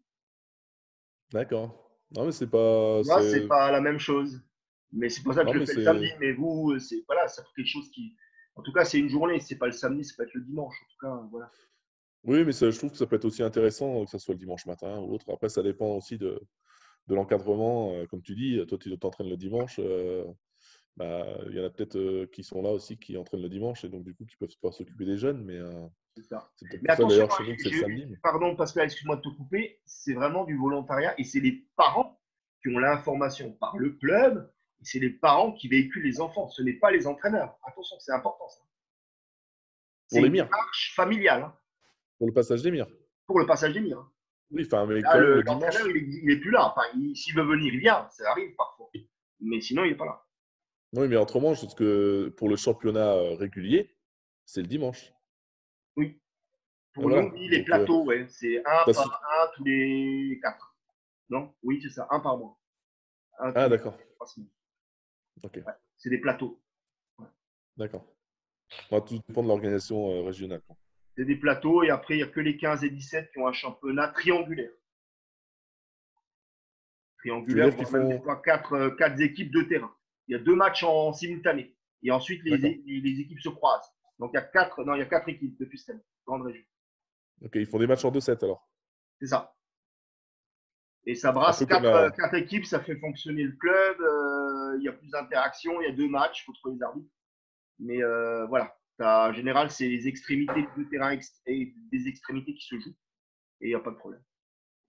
Ouais, je pense qu'il y a des choses à prendre. C'est l'idée. Voilà. Moi, j'avais une question. On est à peu près sur ce même format-là, nous aussi, dans l'ordre. Et les rencontres de championnat sont le dimanche matin. Et on arrive à avoir un peu plus d'implication des parents plutôt que le samedi. Ouais. Et c'est pour ça qu'on a pris le dimanche matin. Mais après, en termes d'entraîneurs, vous ne vous retrouvez pas dans la difficulté où il y a des entraîneurs qui sont sur des championnats nationaux, pré-nationaux ou autres? Alors, on a la chance ou la malchance, nous, au niveau de l'ordre, de ne pas avoir trop d'équipes en national, malheureusement, donc on n'a pas cette problématique. D'accord. Donc, là, c'est un peu un atout. Mais voilà, volleybalistiquement parlant, ce n'est pas tellement un atout. Mais Pascal, D'accord. vous avez Ok. vos championnats, ils jouent beaucoup le dimanche, vous, parce que chez nous, c'est le samedi, nous, en fin d'après-midi et en soirée. Championnat senior? Ouais. Bah, nous, les Départemental, régional, championnats. c'est beaucoup le samedi. Ouais, nous, il y a la régionale, tout ce qui est départemental et régional le samedi soir. Voilà. Et pré-national et nationaux, normalement, c'est le dimanche. Bah, nous, il n'y a pas les pré-nationaux, il n'y a que les nationaux. D'accord. Et Et encore, les après, ce que nationales moi. 3, c'est des fois souvent le samedi. C'est que la N2. Ouais. Parce que moi, j'ai toujours tendance à dire qu'il faut mettre les bons entraîneurs sur les petites catégories. Et ce qu'il y a, c'est que si ton bon entraîneur, il ne va pas faire que la petite catégorie. À un moment donné, il va falloir quand même lui donner une bonne carotte. Enfin, voilà, un intérêt plus grand. Et s'il est bon, d'ailleurs, on va aussi quand même le mettre sur la nationale ou autre. Et l'objectif, moi, je trouve que le bon entraîneur devrait être sur les plus petits parce que c'est celui-là qui va les faire progresser d'une bonne façon au départ, quoi. Alors, on sort un peu du cadre Oui, du truc, mais je sais pas, il y a eu une intervention, c'était hier. Non, c'était quoi l'intervention? C'était quand? De Nicolas Sauerbray. Il donnait des explications des nouveaux formats et des nouvelles architectures de formation. Je ne sais pas si vous avez constaté dans le DN1, oui. je crois, il apparaît maintenant un module PEDA et un module formation de jeunes. Mm. Parce que justement, ils prennent conscience. Et en relais de ça, il n'y a plus d'obligation à ce que celui qui encadre la N3, N2, Ouais. pas élite, Soit sur le banc. Ouais. ne puisse simplement être dans le club et ça puisse être quelqu'un d'autre. Ça permettrait justement à cet entraîneur, voilà, il ne peut pas toujours, voilà, sur certaines manifestations jeunes, d'être présent. Ouais. C'est pas inintéressant. Non, mais je pense qu'il peut y avoir des idées à étudier justement sur le fait qu'on peut peut-être utiliser un autre créneau que le samedi fin de matinée ou samedi début d'après-midi. Voilà, chose que nous, en Ille-et-Vilaine ou en Bretagne, on ne faisait pas, quoi. Donc, Ouais. c'est vrai que le dimanche matin, au foot, il y a toujours des équipes qui jouent, quoi, par exemple. Et ça libère les familles l'après-midi. C'est pour ça que nous, on opte, je ne sais pas visiblement, Cyril, c'est pareil pour vous, le dimanche matin, parce que justement, on prend cette option-là pour libérer les familles le dimanche après-midi. Et tout le monde y trouve son compte. Par contre, des fois, ça pique un peu. Il faut se lever à 7 heures. Des fois, c'est la même chose le samedi. Donc, oui, oui. Voilà. Ouais. Tu avais une question, Ewen, je crois. Ouais, je voulais revenir là sur le passage d'Émir. Comment le taux de retour d'enfants qui participent au passage d'Émir sur, on va dire que il y a 100 M11 dans le Haut-Rhin. Combien de joueurs participent à ces journées? Est-ce que tu as une idée? Alors, comme je sais pas, encore une fois, je reviens sur cette notion de chance. Le max, ça devait frôler les 24, mais on n'était pas débordé. Ce qui m'a hantise, c'était de déborder. Déborder, ça veut dire réduire le format. Ça veut dire que tu ne vas pas être en capacité.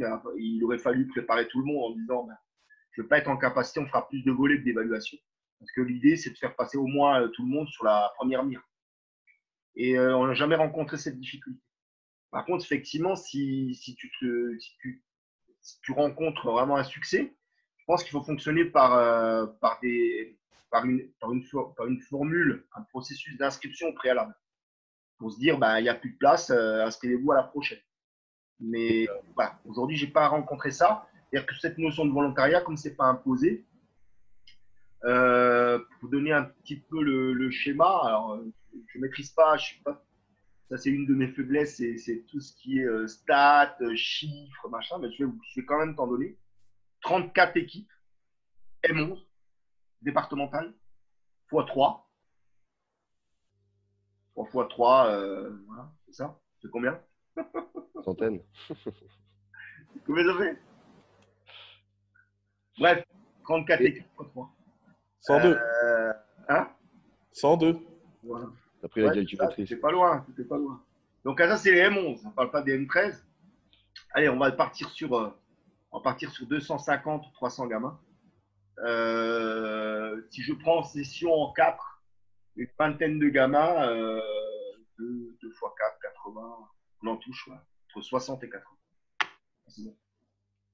Et si c'est une question comme ça, si tu proposais le passage d'Émir dans les clubs où il y a des entraîneurs professionnels, salariés, diplômés, ça permettrait peut-être d'avoir encore plus d'enfants qui puissent avoir justement l'Émir.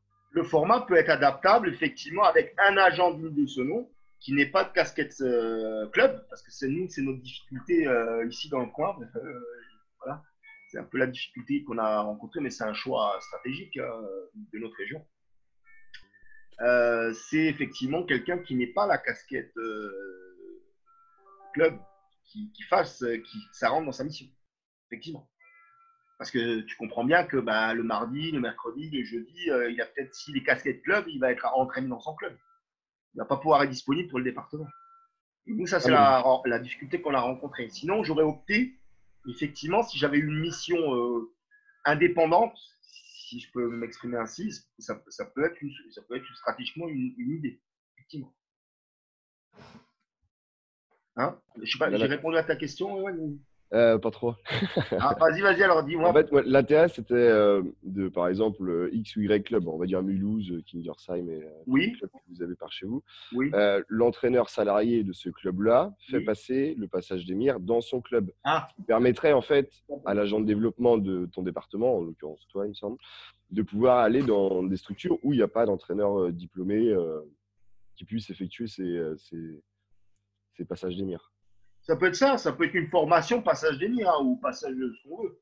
Mais il peut avoir une formation effectivement qui permette une forme de validation par rapport à des salariés clubs, des personnes professionnelles dans leur structure pour pouvoir le faire passer à des moments clés. Oui, tout à fait. Je sais un peu ce que Stéphane disait sur la manière de faire, mais du coup, tu officialises les choses. C'est-à-dire qu'en parallèle, il y a différentes façons de faire en fait. Tu peux le faire en one shot sur un temps où les gens viennent au volontariat. Tu peux le faire avec des personnes, des personnes support, des pros dans leur club qui puissent gérer ça avec une labellisation, une officialisation du passage de ce qu'on veut finalement. Et tu peux avoir un agent de développement qui est là au service des clubs qui n'en ont pas.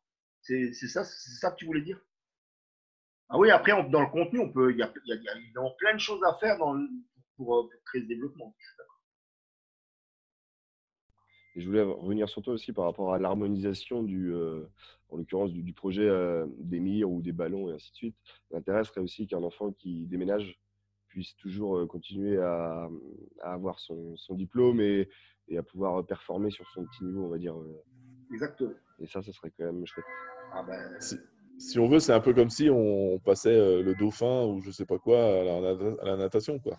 Je veux dire, quelle que soit la piscine où tu vas, tu peux passer une mire.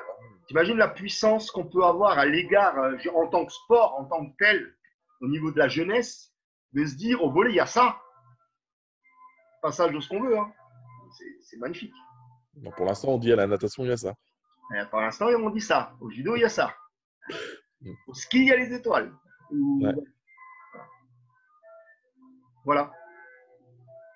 Est-ce que vous avez d'autres questions? J'ai pas entendu Zago, c'est pas exprimé, je sais pas comment. Alors c'est difficile à prononcer. Will, Bell, et à la fin on fait mousse. Et Harold, c'est ça? Oui. Toujours là? Oui, bien sûr. Yes. Si vous avez des questions, je suis prêt à y répondre. Non, moi j'étais à l'écoute, hein. Vraiment, c'est intéressant parce que je suis un jeune entraîneur, hein. Je ne suis pas aussi expérimenté comme vous dans la formation des jeunes joueurs et vu mon rôle au club, je fais partie des gens privilégiés, hein. J'ai terminé ma carrière, j'ai commencé mes formations, j'ai intégré le staff technique de l'équipe professionnelle. J'ai demandé également au club d'intégrer le staff technique du centre de formation. Et depuis un moment, le secteur amateur du club, il a vraiment besoin d'être restructuré. Et moi, j'ai envie de m'investir aussi, bien sûr, d'une manière bénévole et avec on va dire, mes compétences du moment. Et je suis en train d'apprendre. Hein. Je trouve que c'est hyper intéressant ce système que tu as mis en place, l'Émir, et j'essaie d'envisager des possibilités d'intégrer tout ça dans le club, qui va dès l'équipe professionnelle jusqu'à. C'est pas changer la philosophie, parce que vu que je viens d'arriver, tu vas pas demander les entraîneurs de changer sa méthodologie de travail. C'est pas du tout ça. Mais avoir quelque chose qu'on puisse s'appuyer, peut-être une grille d'évaluation, un système de mettre en place dans le club pour pouvoir évaluer nos jeunes. Et je trouve que c'est hyper intéressant tout ça. Si la fédération mettait en place, comme on vient de le dire, comme pour le judo, la natation, ça permet d'homogénéiser tout ça dans toute la France. Et comme vous avez dit, hein, un gamin qui change, qui va déménager, qui va changer de club, il peut continuer à faire ces évaluations. C'est hyper intéressant. C'est pour ça que j'ai pris des notes, j'ai pris plein de choses. C'est l'autre jour. Quel club, Zago? Quel club? À Toulouse, Space Toulouse. Ah, d'accord. Et l'autre jour que tu as fait l'intervention, j'ai récupéré tous les documents. Je trouve que c'est intéressant pour pouvoir me structurer un peu dans le secteur amateur du club pour avoir des idées et pouvoir apporter des solutions, des idées, des choses qui sont hyper intéressantes. C'est pour ça que je n'ai rien dit, j'étais à l'écoute. Oh, mais non, mais je taquine, hein. J'ai juste, voilà. Je vous ai cités tous les trois parce que peut-être, voilà, si vous avez des questions, je suis prêt à y répondre. Voilà. Merci, Zago. Non, Moi, je rejoins Zago sur ce qu'il vient de dire, sur le fait de structurer le club. Et je me demande si, en fait, cette homogénéisation du projet Passage d'Émir, il ne serait pas plus intéressant de le proposer dans les clubs, à tous les clubs, et de le faire dans les clubs plutôt que de le faire dans les départements. Et je sais que la Zago, nous, on va faire pareil. On est déjà en train de travailler dessus. De M9 à M15, passer des grilles d'évaluation, passer des passages, des niveaux dans le club. Mais je pense que c'est peut-être plus important à l'heure actuelle de le faire dans les clubs que plutôt de voir au sens large. Moi, je pense que si vous avez les compétences pour le faire, c'est-à-dire sur le fil, je le répète, de la pédagogie, il faut le faire. Si vous n'êtes pas sur ce fil-là, je vous dis attention à manipuler avec précaution. Je le répète, et vraiment, je le signe fort. Après, c'est justement, c'est. Allô? Ouais. Justement, par rapport à ce que dit Ewen, là, Ewen, ils sont déjà deux, voire trois personnes dans le club à pouvoir y travailler vraiment, parce qu'ils sont salariés ou détachés pour ça. Et ce qui est intéressant aussi, c'était l'autre fois, il y avait l'entraîneur de Villebon qui parlait un petit peu de la démarche qu'ils avaient dans le club. En fait, je pense que dans chaque club, il doit y avoir dans tous les cas une ligne de conduite pour chaque catégorie. Ça veut dire, bah voilà, en poussin, nous, dans notre club, on veut qu'ils soient capables de faire ça, ça et ça. En Benjamin, pareil. En M15, pareil. Et vers quoi on veut les amener, c'est-à-dire qu'en M17, qu'est-ce qu'on veut qu'ils deviennent. Ce qui était intéressant, par exemple, l'entraîneur de Villebon, il dit, bah nous, voilà, on est entraîneur, je crois que c'était pré-national ou national 3. Il dit, si le joueur M17, il est capable d'aller ailleurs parce qu'il est plus fort, enfin voilà, on le laisse partir. Il se focalise sur les catégories jeunes. Et je pense que là-dessus, ils ont fait un gros travail justement de se dire, ah, voilà, qu'est-ce qu'on veut pour que le jeune soit capable de faire à tel âge. Donc, à un moment, il parlait que, par exemple, ils passent tous à la passe, etc. Moi, je trouve ça hyper intéressant que chaque club réfléchisse un petit peu à leur philosophie. Voilà, il y en a qui vont avoir la philosophie sur le jeu. Comment ? Pascal, excuse-moi de te couper, moi je suis prêcheur convaincu, tu le sais.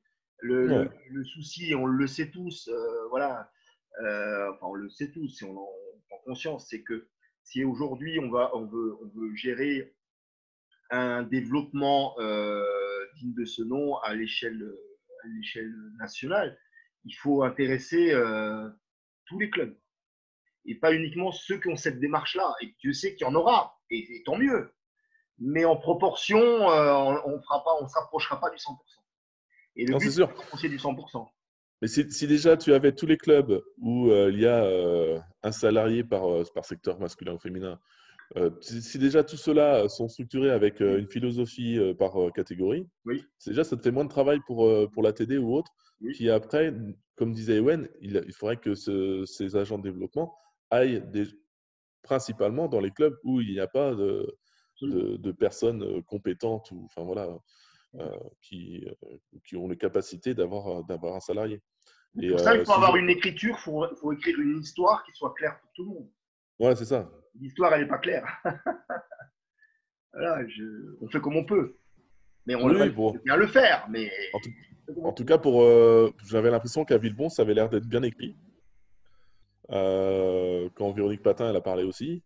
Donc voilà, et je pense que Zago, justement, par rapport à ce qu'il disait juste avant, je pense que ton objectif, justement, c'est d'essayer d'écrire un petit peu des lignes directrices pour aller jusqu'au pro. C'est ça un petit peu que tu voulais dire, Zago?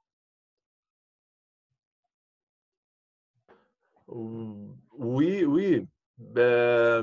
J'ai entendu Sabrina sur son intervention l'autre jour, qu'elle a parlé qu'à Mulhouse, c'est comme ça. Non, pas à Mulhouse, elle est à Mulhouse. Oui, à Mulhouse, hein, Sabrina. Oui.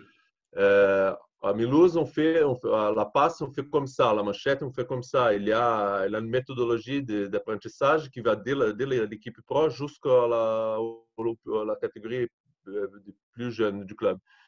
Ils ont réussi à faire tout ça. Je ne sais pas si c'est un peu compliqué parce que dans un club, quand il y a chez nous, c'était un peu séparé. Il y avait l'équipe professionnelle, le centre de formation, le secteur amateur d'un côté. Et là, justement, mon objectif cette année, c'est d'avoir un lien qui va juste au secteur amateur et que l'équipe pro soit pas. Le problème chez nous, c'est qu'on s'entraîne au Palais des Sports dans un côté et tout le secteur amateur s'entraîne dans les différents gymnases. On ne se croise pas, on ne se voit pas. On ne voit pas les jeunes, on ne voit pas... Et tu vois, l'équipe professionnelle sont très peu investis là-dedans. Quand j'étais joueur, j'avais le rôle de parrain référent et j'étais présent sur mon équipe régulièrement pendant les compétitions et tout ça. Et cette année, j'aimerais bien pouvoir... c'est le début, hein, c'est le début. Sont des idées, tu arrives avec, tu as envie de faire pas mal de choses. Ça va dépendre aussi de la mentalité des entraîneurs. Je suis en train de rencontrer les entraîneurs individuellement. On a fait des vidéoconférences pour installer une méthodologie de travail dès le début de la saison. Je ne sais pas si ça va marcher ou pas, mais pour l'instant, je ne vais pas rentrer dans la méthodologie de travail de chacun. Je ne vais pas dire on va jouer comme ça à Toulouse, mais d'être là pour les accompagner et se sentir aussi une partie du club. tu vois, que ça ne soit pas séparé. Mais l'idée, peut-être, ce serait un jour d'avancer sur ce sujet-là, d'avoir une vraie philosophie de travail qui appartient à toutes les catégories du club. Après, comme tu dis, Zago, de toute façon, c'est vrai que tu ne pourras pas l'amener seul. L'objectif, c'est que ce soit quelque chose qui soit travaillé en commun avec les autres entraîneurs. Ouais, ouais. Après, l'intérêt d'avoir un projet de club, c'est aussi de pouvoir mettre des mots pour les entraîneurs bénévoles. Ils vont savoir ce qu'ils vont devoir produire, devoir entre guillemets, ce qu'ils vont essayer de faire faire aux jeunes, que s'il n'y a rien écrit, si ils n'ont pas les compétences, ils n'ont pas les diplômes, ils ne savent pas exactement ce qu'ils doivent faire, ils ne savent pas où est-ce qu'ils doivent aller, sur quel point est-ce qu'il faut appuyer pour faire développer l'enfant. Et en l'occurrence, le projet sportif est vraiment hyper important là-dessus, parce que du coup, il sait où il faut aller, entre guillemets. Ouais. Et la propre mentalité du club, est-ce que c'est un club élitiste qui va vers la formation, la performance? On veut gagner toutes les compétitions. Est-ce qu'on sera un club formateur dès la base? Parce qu'on entend parler un peu à Toulouse, le centre de formation, que c'est un club qui a donné la chance à plusieurs joueurs qui ont pu commencer leur carrière professionnelle à Toulouse. C'était un peu lié aussi au budget qu'on avait, les situations, la mentalité des entraîneurs et tout ça. Mais est-ce qu'on sera capable d'être vraiment un club formateur dès la base, dès le baby, commencer par le baby volley, faire les enfants grandir dans le club jusqu'au jour qu'ils vont intégrer l'équipe professionnelle? C'est ça là, un vrai défi. Et je crois vraiment ça, là, le projet du club. C'est pour ça qu'on va essayer de restructurer tout ça. Je suis désolé, hein, je vais vous interrompre. J'ai des messages de Shafik en machin. Je ne sais pas si vous les recevez, vous, sur votre écran. Il me dit pour rentrer à la truc principal. J'aimerais juste. Est-ce que tu avais peut-être. On termine parce que du coup, j'ai pas. Je vois à peu près qui est tout le monde. Mais la seule femme, on a la chance d'avoir une femme dans le groupe. Je te laisse. Bon, oui, donc je viens de volleyball Pixie Noignard. Je suis donc joueuse internationale américaine, française, et je chapeaute donc l'école de volley à Niort. Pareil, nous on a un staff technique extrêmement riche avec des internationales camerounais, moi-même américaine, plus 2 salariés diplômés français. Et donc, on a un staff technique extrêmement riche et on est en train de mettre, enfin, pas du tout, on ne peut pas harmoniser nos pratiques puisque justement, c'est notre richesse, c'est notre force. Mais on est en train de développer à peu près les mêmes choses au sein de notre club pour évaluer nos joueurs et pour leur donner vraiment un cadre et que ça soit vraiment structuré dans notre projet du club. Donc, c'est moi qui s'en occupe. On a créé une Padlet. Sur le Padlet, ça s'appelle des zones techniques et on intègre nos jeunes dans le projet puisqu'on aimerait vraiment à ce qu'on ait un club formateur et on aimerait à ce que le projet soit vécu par nos joueurs et non pas que ça vienne de nous. Hein? Et donc, justement, c'est un travail colossal. Donc, je m'intéresse beaucoup à ce système de mire. Je pratique déjà ce même système au sein des collèges.